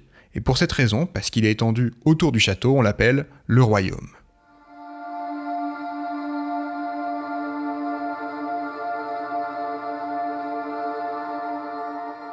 Le royaume, c'est, quand on joue, tout ce qu'il y a en hors-champ, mais qui vient nourrir la profondeur de l'expérience. Et il existe sur 2 niveaux aussi. Il y a le royaume concret et le royaume abstrait. D'abord, il y a l'univers étendu du jeu. Le background narratif imaginé par les concepteurs, la backstory, ce qu'on appelle traditionnellement le lore, et ça, c'est le royaume concret. Le jeu, à travers son espace, et souvent même au-delà, il suggère un monde, une société avec sa géographie, ses coutumes, son fonctionnement. Et quand je joue, est-ce que j'arrive à le percevoir ? Est-ce qu'il me semble vraisemblable ? Est-ce que je m'y sens immergé ? Ça fait maintenant quelques années que le mot lore, il est devenu à la mode. Au début d'ailleurs, je comprenais même pas ce que ça signifiait. Et là, je me suis dit, je vais googler le mot lore. Et je me suis aperçu que même s'il n'y avait pas de traduction exacte, on peut dire généralement que c'est le folklore d'un jeu. Donc il y a clairement une ressemblance entre les deux mots, folklore et lore. Et j'avoue, j'avais jamais fait le lien. Voilà, donc je dirais que c'est une multitude de détails qui peuvent être textuels, vocaux, ça peut être du design sonore, de l'histoire pure, de la direction artistique, même des sous-textes, des concepts, donc des idées concrètes ou embryonnaires qui sont montrées ou évoquées dans les cinématiques. Ça peut être plein de choses, ce lore. Dans beaucoup de jeux, le lore, il passe d'ailleurs par de la lecture, les descriptions d'équipements à lire dans les Souls, les notes et enregistrements audio à consulter dans les BioShock. Les audiologues. Les fameux audiologues, à ne pas confondre avec les audioguides. À chaque fois, je fais cette erreur en mode comme si j'étais au musée d'Orsay, c'est ridicule. Et parfois, c'est le décor qui est même censé te raconter les événements, donc une forme de storytelling environnemental. Et t'as aussi d'autres jeux qui sont beaucoup plus bavards, comme ceux de Hideo Kojima, par exemple, qui multiplient les phases de dialogue pour donner une vision quasiment exhaustive de la situation. Oui, ce que tu veux dire, c'est qu'il y a plusieurs écoles, il y a plusieurs manières de le faire sentir, ce lore, de le dévoiler plus ou moins subtilement, d'ailleurs. Ouais, exactement. Et comme il y a plusieurs écoles, il y a aussi plusieurs époques. Et à une autre époque, celle plutôt 8 bits, 16 bits, ce fameux royaume qui nous engage, qui nous implique, qui est censé nous immerger, il était souvent expliqué simplement dans la notice. Oui, c'est vrai que les jeux sont quand même extrêmement densifiés à un niveau narratif avec le temps. Donc voilà, ça c'était le royaume concret, donc le lore. Et si on va encore au-delà de ce lore, le royaume, il peut aussi suggérer des idées plus abstraites à travers l'expérience qui m'y fait vivre. Quel est mon rôle et quelle est ma place dans cet univers ? Comment je m'y sens ? Qu'est-ce que ça m'évoque ? Ça, c'est ce qu'on appelle le royaume abstrait. Parce que le royaume, il peut être utilisé par les concepteurs pour passer un message, plus ou moins explicite, ou au moins pour faire référence à des concepts plus universels, plus philosophiques, pour illustrer des aspects du monde, de la vie, pour toucher les joueurs dans des sphères plus intimes. Et quand moi je reçois tout ça à travers le jeu, ça peut à mon tour m'évoquer un champ de choses encore plus large, basé sur ma propre expérience, du jeu vidéo comme de la vie quotidienne, mais aussi vers d'autres œuvres, d'autres concepts, et à partir de là, notre exploration, vraiment, elle va prendre son envol dans les imaginaires. On peut construire des ponts vers d'autres domaines, vers d'autres supports, vers d'autres arts, bref, vers d'autres vies, et ça ouvre des portes assez infinies à travers lesquelles on va continuer à voyager ensemble. Et c'est sur cette note abstraite qu'on clôture notre grille de lecture en 3 champs, château, quête et royaume. Alors maintenant, on va l'illustrer, comme promis, on va passer à la pratique, avec l'exemple du tant attendu Final Fantasy XV.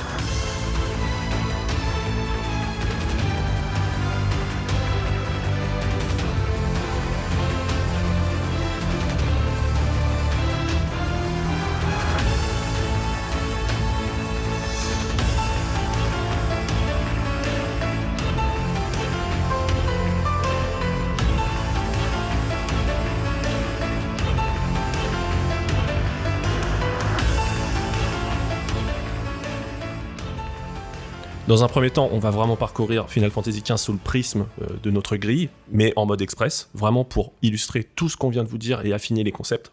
Et ensuite, on prendra un peu plus de temps pour une exploration un petit peu plus détaillée. Donc c'est parti Damien, c'est un peu le défi. Est-ce que tu peux nous faire le repérage préalable sur FF15 en 2 phrases, contexte de création et de sortie du jeu, et contexte dans lequel on y a joué ?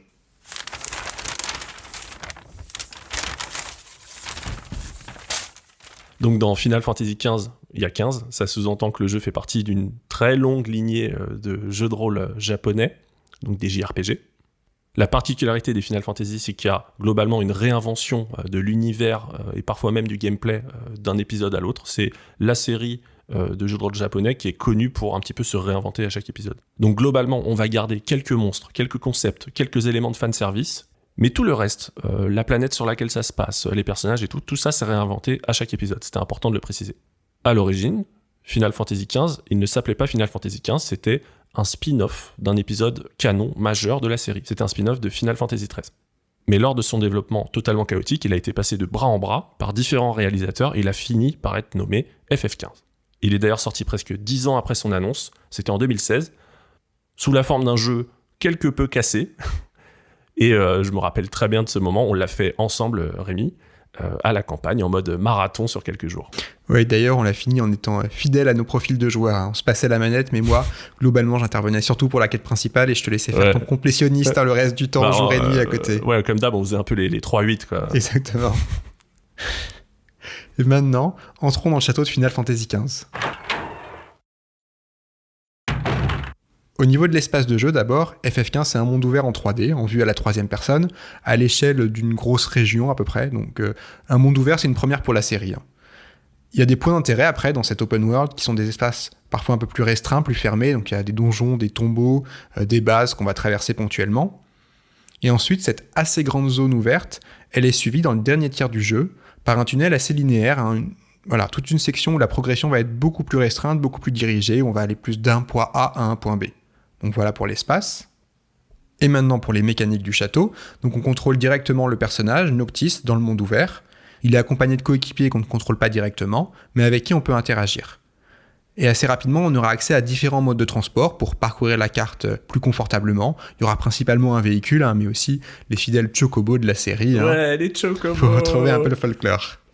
Ensuite, les mécaniques de jeu, elles sont typiques du jeu de rôle japonais, alors quand même un peu modernisé en temps réel. Final Fantasy, c'est une série qui renouvelle son système à chaque épisode. Donc il y a des combats pour progresser, avec une mécanique de téléportation dans celui-là, où quand on lance l'épée du héros au loin ou sur un ennemi, on peut se téléporter à l'endroit où on l'a envoyé. Donc je crois que ça, c'était un peu la spécificité de ce système-là. Ouais, c'est ça, c'est l'héritage. Je ne dirais pas trop sur le scénario, mais c'est son héritage de sa grande famille des Lucis. Et ensuite, c'est un JRPG, donc il y a beaucoup de menus, de dialogues pour gérer son équipe, pour gérer sa progression dans le voyage, pour gérer le quotidien de la quête. Et comme dans beaucoup de jeux de rôle et de monde ouvert aujourd'hui, il y a aussi plein de petites mécaniques en plus qui sont liées à des activités optionnelles, type chasse aux monstres, pêche et photographie. Alors, on l'évoquera sûrement un peu plus loin, mais voilà, on va pas rentrer dans le détail de toutes ces choses-là. Et ça, c'est l'état des lieux rapide du château. Donc je te passe le relais, Damien, pour la quête.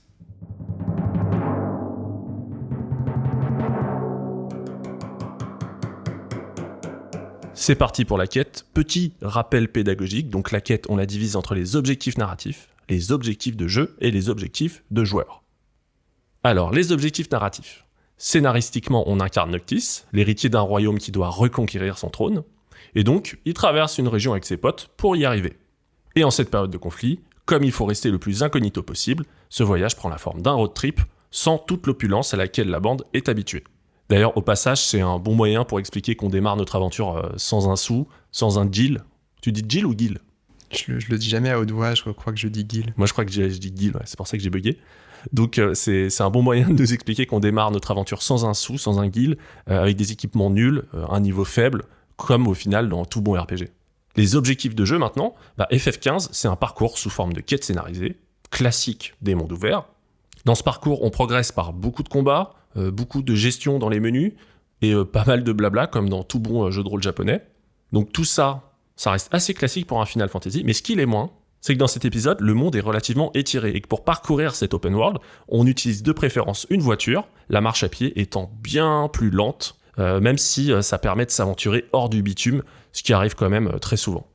Mais quelque part, c'est cette route qui définit en partie notre parcours de jeu. Elle est un peu symbole de liberté, avec cette idée du road trip, mais elle est surtout symbole de linéarité, une route étant une sorte de tracé bidirectionnel dans un monde en 3D. En un sens, je trouve que la route, elle est parfois un petit peu comme une jauge d'avancement dans l'histoire. Elle représente le chemin parcouru par la bande de héros et constitue une trajectoire inexorable vers leur destin. Disons que, même si c'est pas toujours très bien exécuté, c'est plutôt une belle idée. Pour finir la quête, on passe aux objectifs de joueur. Dans tout Final Fantasy, libre à vous d'avancer en ligne droite ou de faire de l'XP, de faire du leveling, du farming, c'est-à-dire faire davantage de combats pour augmenter le niveau de vos personnages, trouver plus de butin, faire plus d'argent, devenir un tyran capitaliste et rouler ensuite sur le jeu, parce que c'est un petit peu ça qu'on fait quand on fait de l'expérience, c'est qu'on se rend le jeu beaucoup plus facile et on a les meilleurs boucliers et les meilleures épées. Et sinon, il y a pas mal d'à côté récréatifs dans FF15, comme tu l'as dit Rémi, pour que le joueur en fait customise son parcours et dissimule parfois même un petit peu ce fameux farming leveling, des sous-quêtes, de la chasse aux monstres, de la pêche, etc. Sans oublier nos amis les grenouilles. Après, le monde de FF15, c'est une région relativement ouverte. Donc on peut également considérer le plaisir de s'aventurer dans la pampa, de jour comme de nuit, aller le long d'une rivière sauvage, que tout ça c'est à l'initiative du joueur. C'est un plaisir de la découverte en somme, et j'ajouterais que ça participe à donner du corps et du réalisme à cette région en fait. C'est pas seulement des zones isolées. Bon là j'ai envie d'aller tellement plus loin dans mon exploration, mais je vais me calmer un petit peu. Rémi, je te laisse nous décrire le royaume avant toute chose.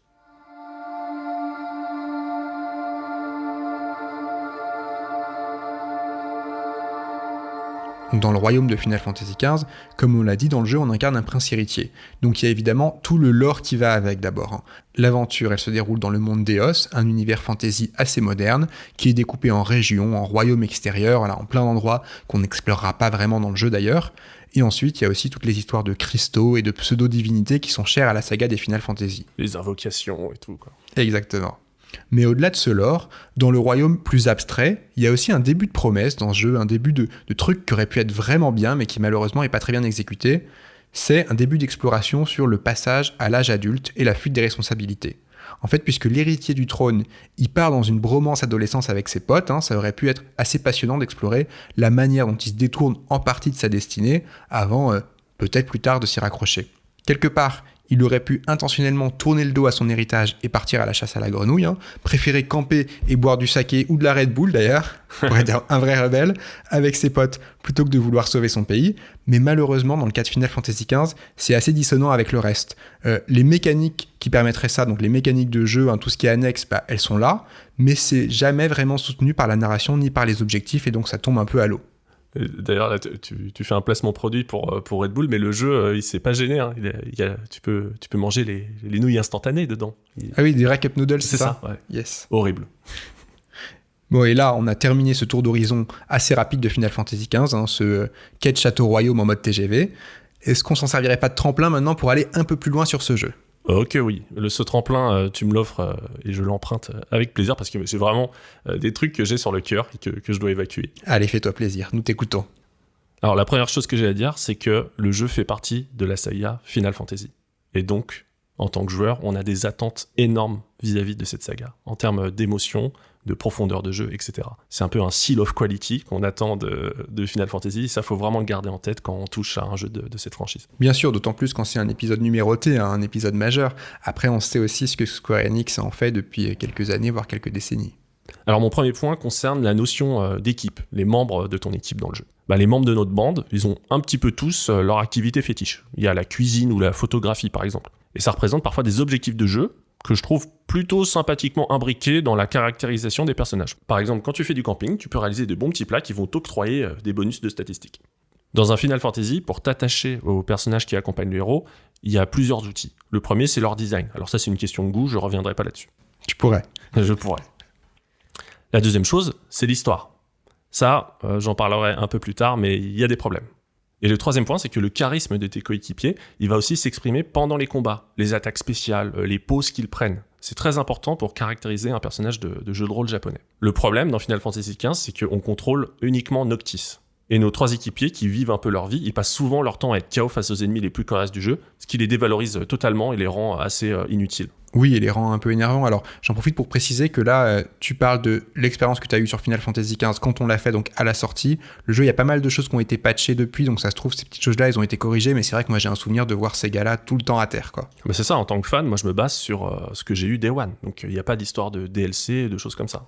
Ouais, c'est vrai que du coup, le jeu, ça devenait un peu un jeu solo, quoi. Les coéquipiers, ils servaient pas à grand-chose en combat. C'est ça, j'ai vraiment eu du mal à retrouver vraiment cette grande tradition des Final Fantasy, à te dire, oui, j'incarne vraiment toute cette équipe des guerriers de la lumière face à la fatalité, ou alors, par exemple, si tu prends le 8, c'était des étudiants unis par un passé mystérieux, des éco-terroristes dans FF7. Là, j'avais pas ce sentiment de bloc équipe, un petit peu. Ouais, cet esprit shonen, quoi. Voilà, l'esprit shonen, alors pouvoir de l'amitié. C'est ça, alors que comme tu le disais si bien, il y a cet embryon d'idée de bromance, de passage à l'âge adulte. Pour moi, c'était l'occasion de construire quelque chose. Mais pour moi, c'est resté assez vain. Alors j'ai aussi un peu un second grief qui concerne FF15, ça concerne surtout sa narration. On a prévenu que dans ce podcast, on était subjectif et sincère, donc je vais pas m'en priver. Avec tout ce que j'ai raconté, la quête de FF15, elle a l'air cool sur le papier. Mais dans les faits, l'intégration de cette quête, je trouve qu'elle a du mal à véhiculer l'urgence de ces enjeux. Elle est noyée dans cet océan de tâches annexes plutôt ingrates et anecdotiques qui nous détournent vraiment de la vraie quête et changent beaucoup trop souvent de registre. La motivation pour nous faire rejoindre le bout de la carte, elle n'est pas toujours très bien explicitée, ni hyper prenante, et ni très cohérente d'ailleurs. Selon moi, c'est vraiment lié à la façon dont la situation initiale du jeu est posée. On démarre par le road trip directement, et quand on incarne Noctis, en fait on s'aperçoit qu'on n'a jamais vraiment mis un orteil dans le royaume qu'on doit quitter à contre-cœur. Ce royaume, il est uniquement montré par l'intermédiaire de cinématiques, mais on n'en fait jamais vraiment l'expérience manette en main. C'est vraiment hyper dommage. Et ça donne l'impression d'emprunter le destin d'un personnage en cours de route. On nous a volé cette situation initiale, en fait. C'est vrai, c'est encore une question d'espace de jeu, justement. Y mettre les pieds nous aurait permis de sentir un peu mieux cette situation initiale et d'y croire beaucoup plus. Absolument. Je trouve que ce constat, ça montre que scénariser un monde ouvert, c'est vraiment pas quelque chose d'aisé. Et on sent dans Final Fantasy XV vraiment ce manque d'expérience des créateurs. Ils ont eu du mal à appréhender ce nouveau format d'espace ouvert pour eux, que ce soit techniquement ou en termes d'écriture. Le jeu, il est clairement pas dénué de qualité, mais c'est son assemblage qui me semble trop précaire, trop inégal pour fonctionner. Bon, histoire d'être honnête, j'avoue qu'il m'a quand même fait décrocher une petite larme à sa toute fin, parce que ça reste un Final Fantasy. C'est un jeu dans lequel on investit énormément de temps, et qui tire parti de cet investissement pour nous émouvoir. C'est un peu le pacte qu'on passe avec le jeu quand on joue à un jeu de 60 heures. C'est vrai. C'est dommage que tout ça se soit ruiné par de gros moments de gêne, avec de nombreux passages qui sont censés être poignants, cruciaux pour l'histoire, et qui vont être expédiés à la va-vite sur le parking d'une ville ou dans une station balnéaire bidon.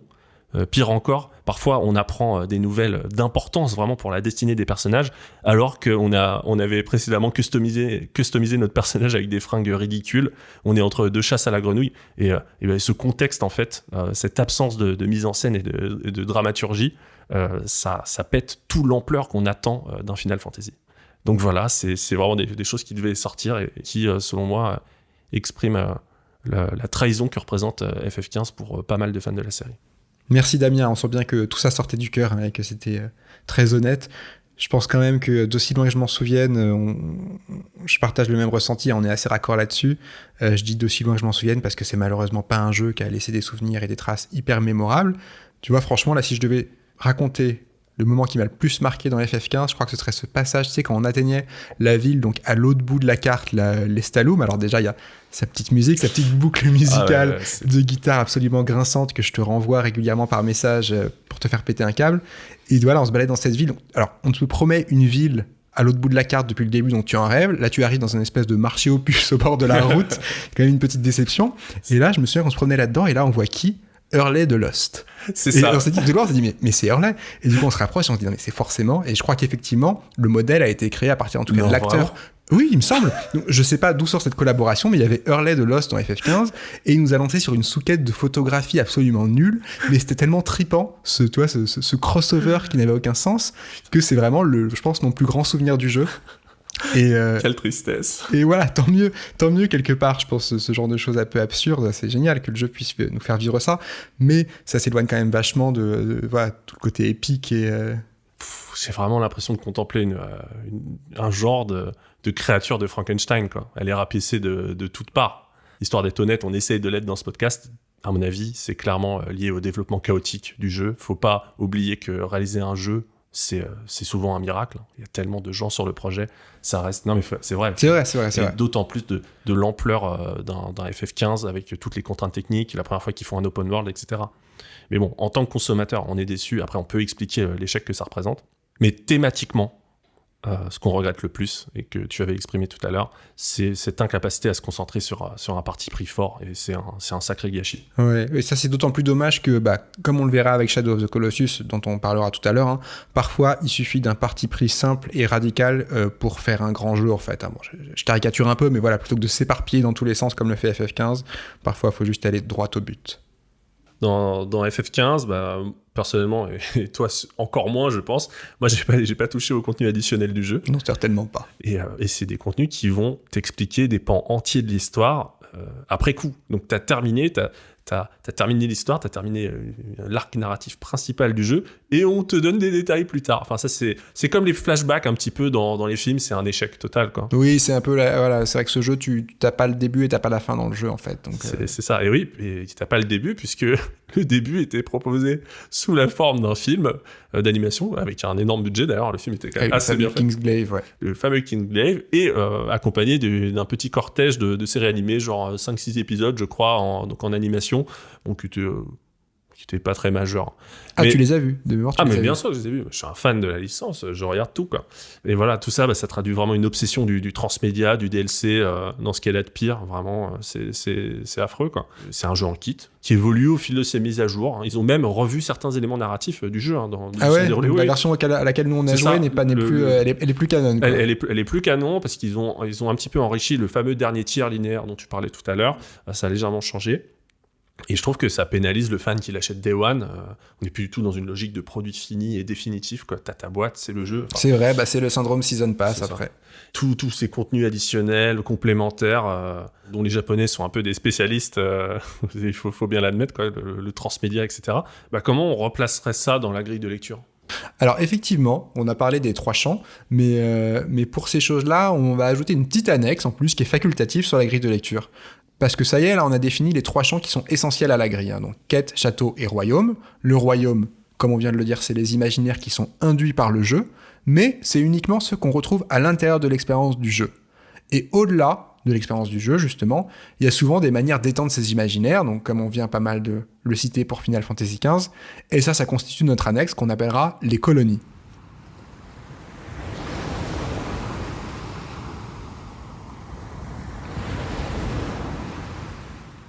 Donc tout le bazar cross-média de FF15 et les films, séries, la version alpha prélude, pocket, tous les jeux mobiles genre Candy Crush et City Builder qui ont dérivé de FF15, et même la prétendue vraie fin du jeu sortie en roman, par exemple, ce genre de choses, tout ça c'est dans les colonies, quoi. Oui, voilà, parce que ça étend l'univers du jeu, ça étend l'imaginaire sur d'autres supports que le jeu lui-même. Et c'est pour ça que je disais que FF15 remplissait bien les cases de notre grille, parce que niveau colonie, y a de quoi faire. Donc là, je t'aurais bien fait le plaisir de continuer à les lister exhaustivement, mais on va perdre encore 30 minutes d'émission, donc je pense qu'on peut s'arrêter là. En gros, l'idée à retenir de Final Fantasy XV, c'est que c'est un jeu qui est éparpillé, c'est un jeu qui est maladroit, mais le problème, en fait, c'est que en tant que personne un petit peu curieuse, je suis allé sur les forums et tout, et j'ai vu qu'en fait, il y avait des gens plus jeunes que moi qui adorent FF15. Donc voilà, je suis en plein vieux conisme, et c'est dur à accepter. Mais il le faut, il y a des gens qui aiment FF15. Et tant mieux, c'est un jeu qui les a sûrement touchés, comme d'autres jeux nous ont touchés. C'est ça, il faut le respecter. Je vous respecte, et je ne cracherai plus. Mais alors du coup, là, t'as ouvert une porte sur Internet, et ça, c'est intéressant pour moi, parce que le cross-média dont on vient de parler, c'est qu'une partie des colonies. C'est la partie des colonies qui est imaginée par les créateurs, ou peut-être par le service marketing du jeu, mais en tout cas, qui a été conçu avec le jeu. Parce que derrière, ceux qui vont étendre encore plus l'imaginaire au-delà du jeu, évidemment, c'est nous, c'est les fans. Donc là, de la fanfiction au modding, franchement, il y a une infinité de domaines que les joueuses et les joueurs se réapproprient continuellement pour faire vivre leur univers. Et ça, pour certains jeux, ça peut vraiment être assez important. Ça peut vraiment devenir une partie importante de l'expérience du jeu, donc c'est pour ça que ça fait aussi partie de notre annexe, ça fait partie des colonies. Tout à l'heure, je parlais du speedrun, où il y a des communautés de génies, des génies du pad, des génies de l'analyse de jeu. Donc, clairement, la puissance des communautés, elle est quasiment sans limite sur Internet. Le côté intelligence collective, quoi, c'est fou. Donc, intelligence collective et passion collective, pour une œuvre, c'est vraiment le combo gagnant. Et tout devient possible quand tu as pareille communauté. Pour rebondir sur ce que tu dis, tu vas te retrouver avec des dessins érotiques qui mettent en scène les personnages de Sonic. Tu vas te retrouver, je sais pas, avec des fanfictions sur Mass Effect. Ces derniers temps, on a vu plein de youtubeurs et de streamers qui étaient à fond sur GTA Online. Vraiment, ils jouaient en roleplay. C'est un gameplay infini puisque tu crées tes propres histoires et tes propres c'est un monde que je ne connais pas du tout. C'est ça, c'est spécial, mais j'ai commencé à regarder, il y a des trucs assez rigolos. Mais ça passe beaucoup, évidemment, par ton affect du streamer. Comme tout ce qui se passe sur un stream, tu ne regardes pas un jeu, tu regardes surtout un joueur ou une joueuse, évidemment. Et puis il y a les grands classiques, les Bob Lennon qui passent 250 heures sur Skyrim, sur 413 épisodes, quoi. la mise en abîme ultime du truc, c'est qu'il y a aussi des fan games, donc des gens qui s'organisent pour eux-mêmes faire la suite de leur œuvre, etc. Créer un nouveau jeu. Et les mods, hein, évidemment. Même si on n'est pas trop PCiste, on connaît l'existence des mods. Et il y a d'ailleurs ensuite un autre niveau de mise en abîme, puisque des mods faits par des fans d'un jeu ont eu tellement de succès que le mode est devenu l'inspiration pour un nouveau jeu. Il y a plein de trucs de Battle Royale et tout, ça vient des mods. Hein. Il y a énormément dans le monde PC. Ah oui, Team Fortress et tout. Voilà, tous les trucs comme ça, t'as une sorte de cercle vertueux cross poupée russe qui est assez hallucinante. Donc il faut surtout pas sous-estimer ce qu'on appelle un petit peu les colonies du royaume. Hein. Et puis voilà, parmi les faits marquants que j'avais un petit peu listés, t'as les conventions évidemment, l'effervescence des gens, la pratique du cosplay. T'as aussi des univers alternatifs, des multivers qui sont faits par les fans d'Undertale. T'as l'obsession de certaines personnes à vouloir lier tous les Zelda entre eux dans une chronologie commune, alors que c'est absolument pas souhaité par les développeurs à l'origine. Et du coup, ils ont un peu forcé Nintendo, il me semble, à faire cette chronologie, quoi. C'est ça, ouais. Nintendo, qui est quand même le petit artisan de Kyoto, indéboulonnable, très secret, etc., a même dû plier en la faveur des théories des fans sur certains points, quoi. C'est hallucinant.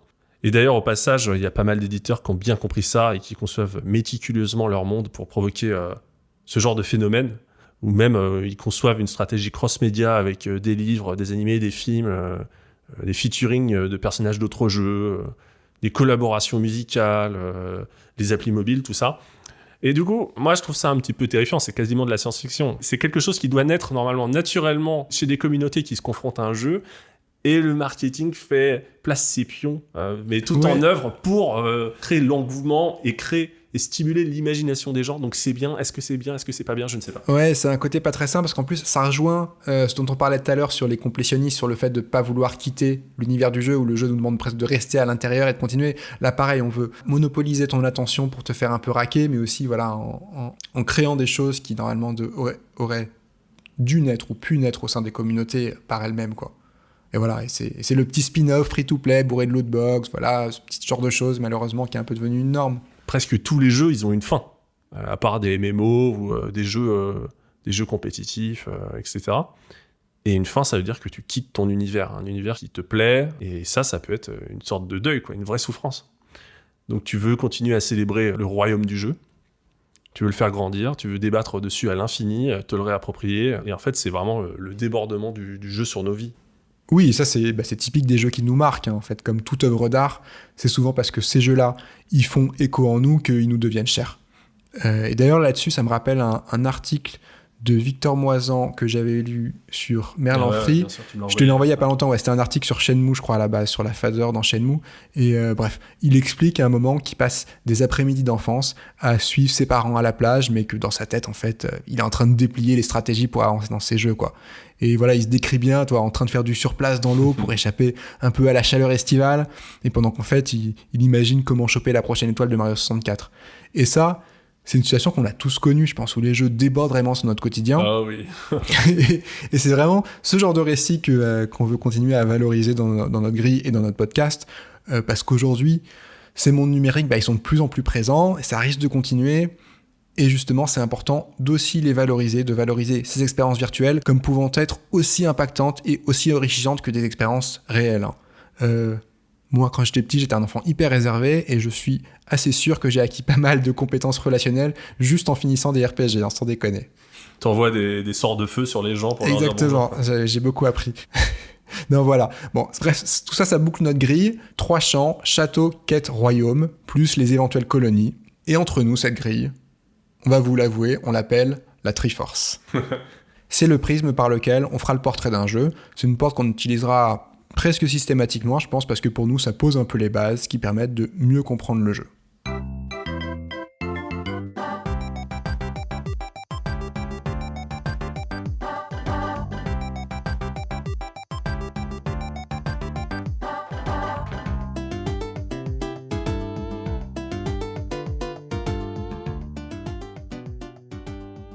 Le cours magistral sur la Triforce est désormais terminé. Vous êtes désormais 3e dan en quête Château-Royaume. Mais avant d'aller tâter du colosse, on fait un petit détour, ou plutôt un voyage dans le temps, à l'époque du Club Dorothée et des survêtements Décathlon violet et vert fluo.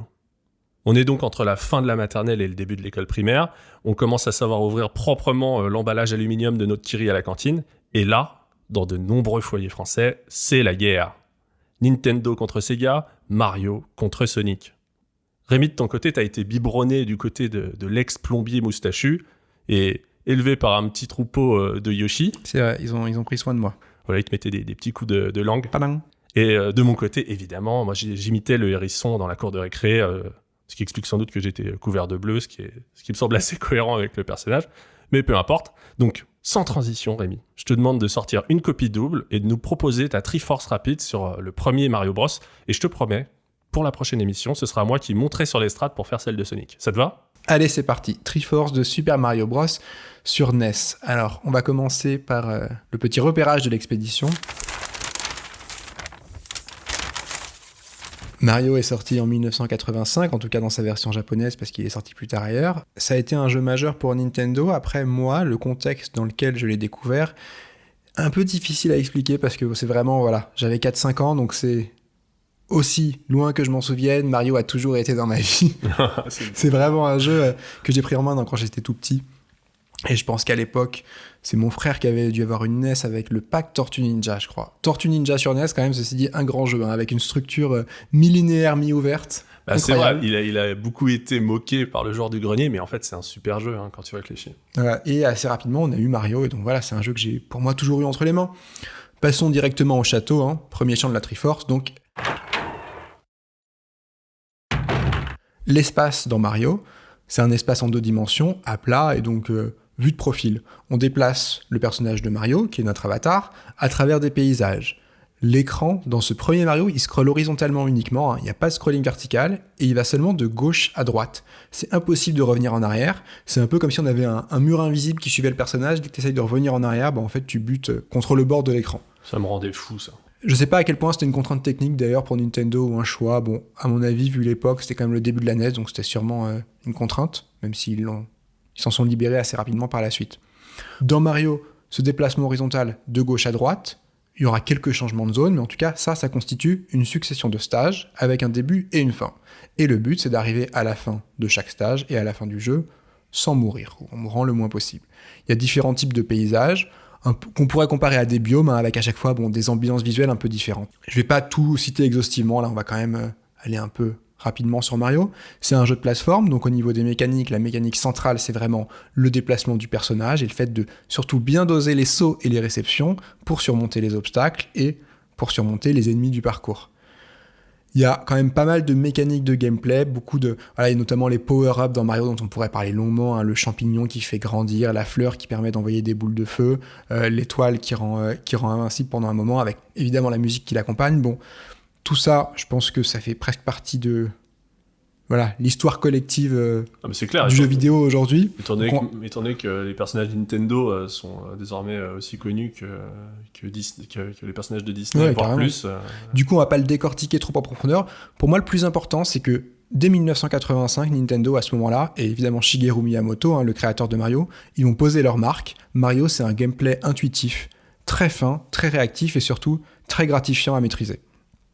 Ce qui est important pour Mario, et c'est encore assez incroyable aujourd'hui, c'est que l'univers il est pensé pour être le plus lisible et le plus compréhensible possible. C'est vraiment la lisibilité qui a dicté l'aspect visuel du jeu. C'est hyper fonctionnel et du coup c'est en fait assez novateur et assez puissant pour l'époque. C'est pour ça par exemple que Mario il a une moustache. C'est pour équilibrer visuellement son sprite, parce que d'après ses créateurs, il était un peu bizarre de dessiner un personnage à cette échelle-là en pixels avec une bouche et sans moustache, donc ça servait un peu de cache-misère, on va dire, aux limites technologiques. Ensuite, Miyamoto, il voulait cette mécanique de déplacement par des tuyaux, parce que ça permettait de transiter justement d'une zone à l'autre, à cause aussi des limites du scrolling qui était uniquement horizontal, et donc c'est de là qu'est né le fait que Mario est devenu un plombier, parce qu'il y avait ces gros tuyaux verts, dont on comprend directement la mécanique, et du coup, pour que ça soit cohérent avec l'univers, il fallait que Mario soit un plombier. C'est donc vraiment la fonction qui définit l'imaginaire. Ouais, la fonction qui définit l'imaginaire, et puis c'est une période que j'affectionne particulièrement, parce que c'est l'exemple parfait de la contrainte technologique qui te crée un cadre en tant que créateur-développeur, et qui te donne des idées, te te force à créer une ergonomie hors du commun. Enfin, c'est Bien absolument sûr, génial. et ça, c'est quelque chose qui est un peu intemporel en plus. Souvent, même nous, des fois, on travaille sur des projets un peu créatifs. Tu te rends compte que quand tu as un cadre, quand tu as une grosse contrainte, ça permet vraiment de vraiment sauf qu'à l'époque, sortir le meilleur. C'était se surpasser. Les mecs, vous avez 2 octets pour coder un jeu. C'est bon ça. courage. Alors ça, ça reste inconcevable presque aujourd'hui. Mais bon, bref, voilà. Du coup, dans Mario, de la même manière, les ennemis ils ont vraiment une forme adaptée à la manière de les affronter. Le dos arrondi des Goombas pour bien indiquer qu'on peut leur sauter dessus. Les power-up, donc les items, les objets qu'on attrape, ils tiennent directement lieu de barre de vie, comme les champignons qui font grandir Mario que j'évoquais tout à l'heure. Et d'ailleurs, paradoxalement, les champignons rendent Mario plus facile à toucher. Et tout ça, ça se voit et ça se comprend directement à l'écran. Donc c'est pour ça que les vrais gamers de Mario aiment bien le petit Mario, parce que c'est le plus rapide, c'est celui qui se faufile partout. C'est le Mario des speedruns. Et je rebondis, là, je prends un peu ma casquette, non pas de Mario, mais un peu de Jean-Michel Intello, on va dire. Désolé pour ça. Et en fait, la capacité d'un objet à suggérer son propre usage, comme ce que tu disais sur les Goombas, etc., je crois que c'est ça qu'on appelle l'affordance. C'est un principe qu'on utilise dans énormément de champs du design, en fait, que ce soit pour un site web ou je sais pas, un appareil électroménager, un meuble, même une voiture, et donc aussi un jeu. Donc c'est pas essentiel, mais c'est un vrai confort pour l'utilisateur. Ça lui permet de rester concentré sur l'essentiel souhaité par le développeur. En fait, c'est absolument incroyable comme quelques pixels, de par leur affordance, en fait, te suggèrent des choses quasiment instinctives. Bah, lui, je lui saute dessus, quoi. Enfin, c'est fou, c'est un miracle, en fait. Mécanique de l'objet qui s'explique lui-même, quoi, qui illustre lui-même sa fonction. Et bon, alors, il y a juste une mécanique avant de finir avec le château dans Mario, sur laquelle je voudrais m'attarder plus en détail, c'est la course. Dans Mario, on déplace directement le personnage de gauche à droite. Et il y a principalement 2 boutons qu'on utilise, le bouton A pour sauter, et le bouton B pour courir. Et courir, c'est une feature centrale dans les Mario 2D. Pourtant, de base, dans Mario, quand on appuie sur le bouton B, il se passe rien. Et c'est qu'en le maintenant appuyé et en se déplaçant en même temps qu'on se rend compte qu'en fait on va plus vite et on saute plus loin. Et dès qu'on maîtrise un peu le jeu, on garde ce bouton appuyé presque sans arrêt, quoi. La position lente de Mario, elle sert vraiment que pour l'apprentissage et pour certains passages de précision. Alors on pourrait se dire, ce bouton de course il est inutile, en fait le personnage, par défaut, il aurait pu courir. Et pourtant, ce bouton il est vraiment primordial dans le game feel des Mario 2D. Il est vraiment important pour notre sensation de joueur. Parce qu'en appuyant dessus, on s'accroche à la manette. Et du coup, on a encore plus l'impression de faire corps avec le personnage. C'est vraiment en s'agrippant physiquement au pad, c'est un peu comme si on tenait la main de Mario, quoi. On a l'impression de maîtriser encore mieux ce qui se passe à l'écran, et c'est, je sais pas, c'est assez déroutant à expliquer, mais pour moi, ça décuple l'immersion. C'est vraiment une idée qui me paraît vraiment visionnaire, quoi, en termes de sensation à l'époque, parce que c'est presque une mécanique corporelle, quoi. C'est une mécanique qui fonctionne grâce à la sensation physique qui accompagne ce qu'elle fait dans le jeu. C'est pas juste une mécanique de jeu. Disons que tu as eu une enfance un peu particulière, mais je comprends totalement ce que tu viens d'exprimer. Se tenir la main de Mario, je sais pas trop. Non, mais oui, j'ai fait un peu exprès parce que ça fait écho. Tu sais toi-même tout à l'heure qu'on va parler d'un jeu un peu central dans l'émission d'aujourd'hui et qu'il y a une mécanique similaire d'un bouton qui correspond à s'accrocher à quelque chose. Absolument. Non, mais c'était brillamment expliqué, je te rejoins à 100%, mais j'étais obligé de rebondir sur le côté un peu pédobère. Mario a été mon camarade, que veux-tu ? C'est trop mignon.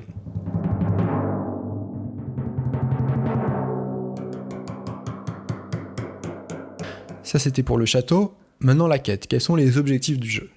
Alors, le parcours du joueur dans Mario, il se déplie d'abord visuellement et en plus assez naturellement à manette en main. On commence avec Mario à gauche de l'écran qui regarde vers la droite. Forcément, on se déplace vers la droite et à partir de là, en fait, tout cool. Le level design de Mario, il est assez brillant. De toute façon, on n'a pas trop le choix. C'est un jeu qui nous dit d'aller vers la droite.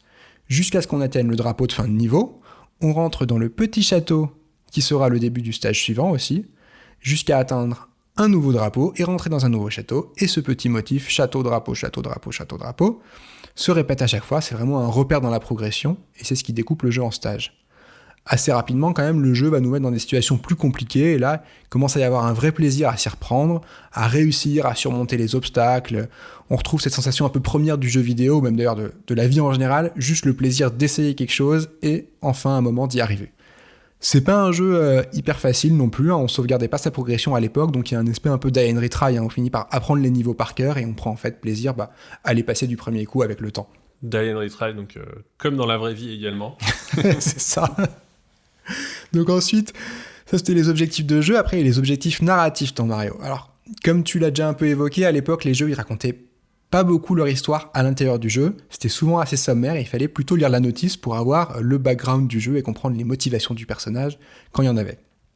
Dans Mario, c'est vraiment cet esprit. Il faut même attendre le 4e stage pour avoir une bribe de scénario. Le 4e stage, c'est le moment où on atteint ce fameux premier grand château. Le premier donjon, en fait, du jeu, avec la musique typique qui va avec les donjons, et surtout, il y a le boss de fin de niveau. Et derrière ce gros boss, il y a la première rencontre avec ce petit champignon, Toad, qui nous informe que notre princesse est dans un autre château. Et ce motif assez simple deviendra, en fait, comme on a déjà un peu évoqué, la seule grosse carotte narrative du jeu, à chaque fois, aller dans un autre château, et ça se reproduira sur les 8 x 4 niveaux, jusqu'à atteindre enfin le château de la princesse, de la demoiselle en détresse. Et d'ailleurs, du coup, pour revenir sur cet objectif de jeu, on l'a déjà dit un peu, la princesse comme récompense, continue à tirer sur ce fil gentiment patriarco-capitaliste. Mario, c'est quand même un jeu où tu accumules des pièces, quoi. Et quand t'as 100 balles, tu gagnes une vie. Et une vie, c'est quand même une chance de t'en sortir en plus dans la vie. Donc pour seulement 100 balles, c'est quand même une affaire. Ce modèle-là, faut avouer qu'enfant, on l'a accepté sans sourciller, quoi. Il est hyper fonctionnel, ça marche hyper bien dans le contexte du jeu, donc je sais pas, est-ce que c'est bien ou est-ce que c'est triste avec le recul vu de l'extérieur ? Voilà. Là, je tease un peu, en fait, sur des choses qui trouveront une boucle qui sera fermée à la fin de l'émission. Donc en dernière partie, alors ne partez pas trop loin, mais voilà pour les objectifs narratifs de ce que nous raconte ce cher Mario. Ensuite, il y a les objectifs de joueurs, donc les objectifs que nous, on va se fixer dans notre parcours. Alors avec la pratique et le hasard, quand on joue à Mario, on se rend compte que le jeu nous incite parfois à regarder un peu au-delà de la première lecture du level design. Dans Mario, on casse des briques, ça c'est vrai, je crois que je l'ai pas évoqué. On casse des briques, parfois il y a des briques cachées, parfois invisibles, qui donnent des bonus, qui ouvrent la voie vers des raccourcis. Dans les niveaux en sous-sol, par exemple, on pourra parfois monter sur les briques qui sont au-dessus, sur le plafond en quelque sorte, et courir sur le plafond, donc, sur le toit, si on veut, et zapper comme ça des grosses sections du niveau. Alors la première fois que tu le fais, quand t'es enfant, t'as un peu l'impression de casser le jeu, quoi. Tu dis, waouh, mais je suis en dehors du jeu, là. Ouais. Moi j'ai vu Dieu, hein. Quand j'ai vu ça, je me suis dit, mais c'est pas possible. Bah ouais, mais en fait, Dieu, c'est Miyamoto, il avait tout prévu. Et au bout d'un moment, du coup, on finira même par trouver les warp zones, donc c'est des raccourcis qui permettent de sauter des mondes entiers pour se téléporter de monde en monde et aller quasiment instantanément à la fin du jeu. Donc malgré sa grande linéarité qui nous poussait a priori à le parcourir de stage en stage, linéairement, malgré ça, il y a plein de manières de faire le jeu, et ça devient vite un objectif de parcours en soi, hein, de tout découvrir, plus que de simplement arriver au bout. Alors, il y a évidemment aussi cet héritage arcade du scoring dans Mario, hein, et du coup aussi la préfiguration du speedrun, comme on le voit avec ses warp zones. Ouais, c'est vrai qu'il faut pas oublier qu'on est dans les années 80, l'arcade, le scoring. Ouais, carrément. À l'époque, quand même, les jeux avaient toujours un petit score, tu sais, en haut à droite, tu savais jamais vraiment à quoi ça correspondait, à part pouvoir se comparer aux autres. C'est ça. C'est pas comme si, en plus, on allait l'envoyer... sur Internet. Mais voilà, tout n'est que recommencement, hein. Les leaderboards, à l'époque, c'était la raison pour mettre une pièce dans la borne d'arcade. Aujourd'hui, c'est la raison pour une lootbox de plus. Oh, le vieux con. Bon. Et enfin, le dernier objectif dans ce jeu, il faut le dire, comme dans le premier Zelda, il y avait un genre de New Game Plus. Il y avait, quand tu finissais le jeu, une version alternative de la quête un peu qui se débloquait, hein, vraiment, voilà. Des bonus à débloquer, des DLC, je ne sais pas, tout ça était déjà là, en fait.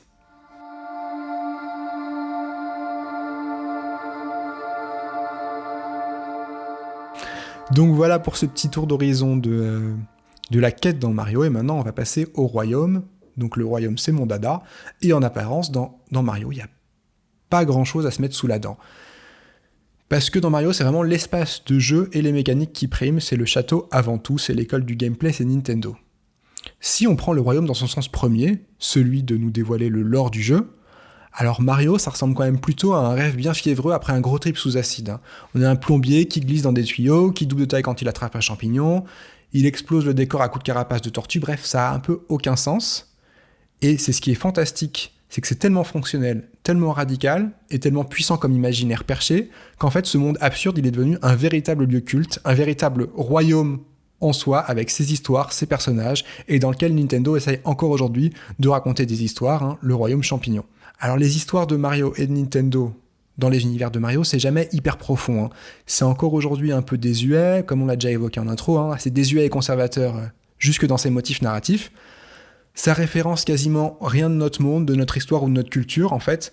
C'est vraiment parce que tout l'envers du royaume de Mario, c'est ailleurs, c'est une philosophie du gameplay, et puis c'est tout.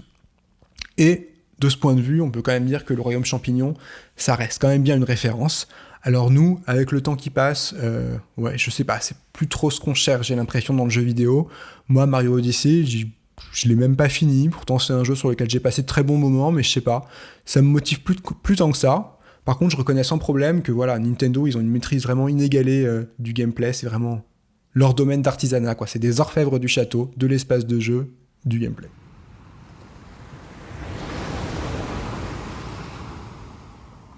Il nous reste les colonies. Ouais, effectivement, l'annexe des colonies facultatives, qui, je veux dire, dans Mario, elle est là, hein, mais je pense que partir sur les colonies de Mario, ce serait juste monstrueux, hein. Le jeu a été le point de départ de tout un univers qui est en expansion constante. Il y a des spin-offs qui sont devenus des séries à part entière avec leur propre lore, évidemment, du jeu de course au RPG, les produits dérivés, jusqu'aujourd'hui, le parc d'attractions qui vient d'ouvrir au Japon, enfin bref, toi-même tu sais, je pense que les colonies de Mario... C'est une encyclopédie qui a fusionné avec une bible de la taille de Neptune, quoi. Et qui est en expansion constante. Donc voilà, c'est fascinant, mais on va s'épargner ça aujourd'hui et on vous invite évidemment. Si vous ne connaissez pas l'univers de Mario, on ne sait jamais, peut-être que ça peut arriver. Dans ce cas-là, n'hésitez pas à vous y plonger. Alors merci Rémi pour cette magnifique Triforce sur le premier Mario Bros. Toi, je t'invite à aller te désaltérer parce que c'est un exercice quand même assez intense. Et vous, chères auditrices et auditeurs, je vous invite, quand vous vous embêtez dans les transports, que vous êtes sur la plage, à vous faire des petites triforces mentales. C'est un super exercice. Ça fait passer le temps, une petite Triforce, de temps en temps. Exactement. Tu veux conclure sur cette histoire de Triforce ? Alors ok, petite conclusion. La première chose qu'on souhaite dire sur la Triforce, c'est qu'il s'agit d'une grille de lecture et pas d'un test de jeu vidéo. Elle peut bien sûr participer à élaborer un test, mais elle a surtout été créée comme un tremplin relativement objectif. C'est une sorte de rampe de lancement pour nous aider à exprimer notre ressenti et surtout à extrapoler. On aime cet équilibre entre le concret et le ressenti, et surtout, pour nous, c'est l'assurance d'établir les bases d'un dialogue sain, et on en a vraiment besoin de nos jours, vu toutes les bastons stériles qui polluent Internet. Tout le monde veut avoir raison, alors que c'est pas du tout le but en fait. Donc la Triforce, c'est notre ligne de conduite pour faire le tri entre sa nostalgie, ses attentes, et ce que le jeu peut vraiment nous offrir. Tester, c'est très important dans une industrie, mais soyons honnêtes, c'est surtout le testeur, sa personnalité, la sympathie qu'on a pour elle ou lui, qui importe vraiment. Et l'explosion des streamers et des podcasteurs, ça vient pas de nulle part. En fait, une fois qu'on sent qu'on partage une bulle de sensibilité commune avec quelqu'un, son avis, il va compter davantage. Alors de notre côté, on essaiera généralement de faire le tour de la grille, de la Triforce donc, en 10 à 15 minutes maximum. Ça, c'est l'objectif qu'on s'est donné, on ne sait pas si on arrivera toujours à s'y tenir, mais on va en tout cas tout faire pour. Et le but sera de vous donner une idée précise de l'expérience du jeu, même si vous n'y avez pas joué.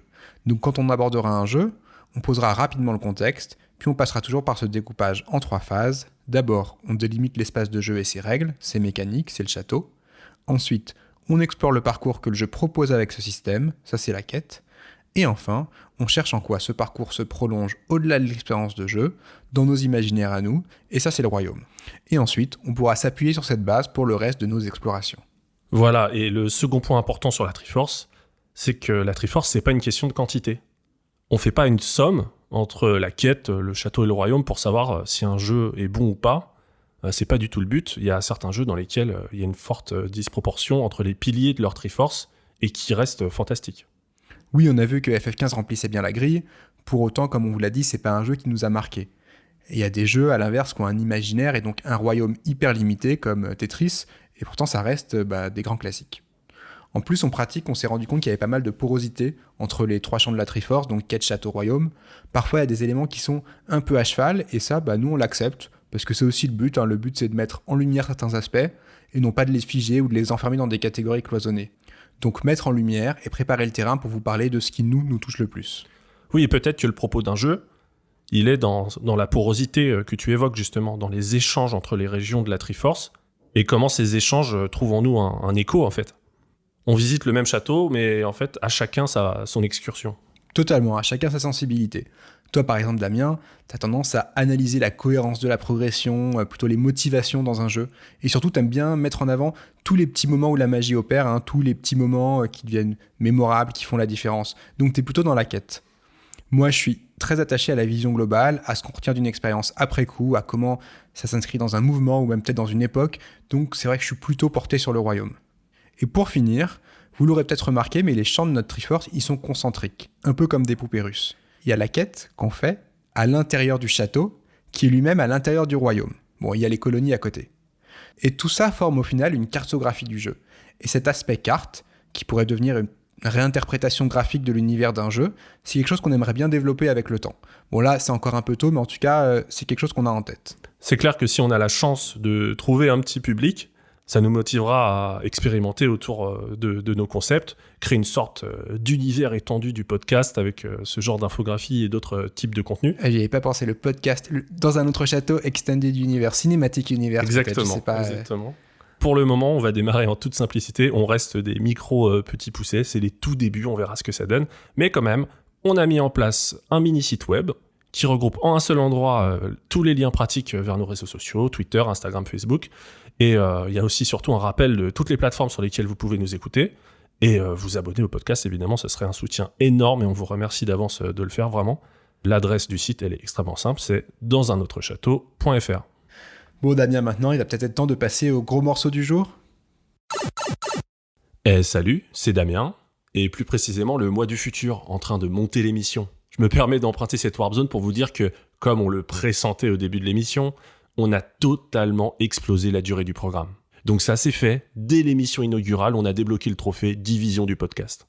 Vous venez d'écouter l'émission 0.1, et donc là, je vous invite à vous jeter sur l'émission 0.2 qui va décortiquer en profondeur Shadow of the Colossus et les émotions que ce jeu a suscité en nous. Et là, il n'y a pas de cliffhanger, il n'y a pas d'attente. Déjà, à la base, on voulait vous proposer le podcast au milieu de l'été et on a pris du retard. Donc là, c'est open bar, c'est cadeau. Ce deuxième épisode, le 0.2, il dure 2h30, il est gorgé d'analyse et il vous attend surtout immédiatement. Alors, merci de nous avoir écoutés et on se revoit très vite dans un autre château.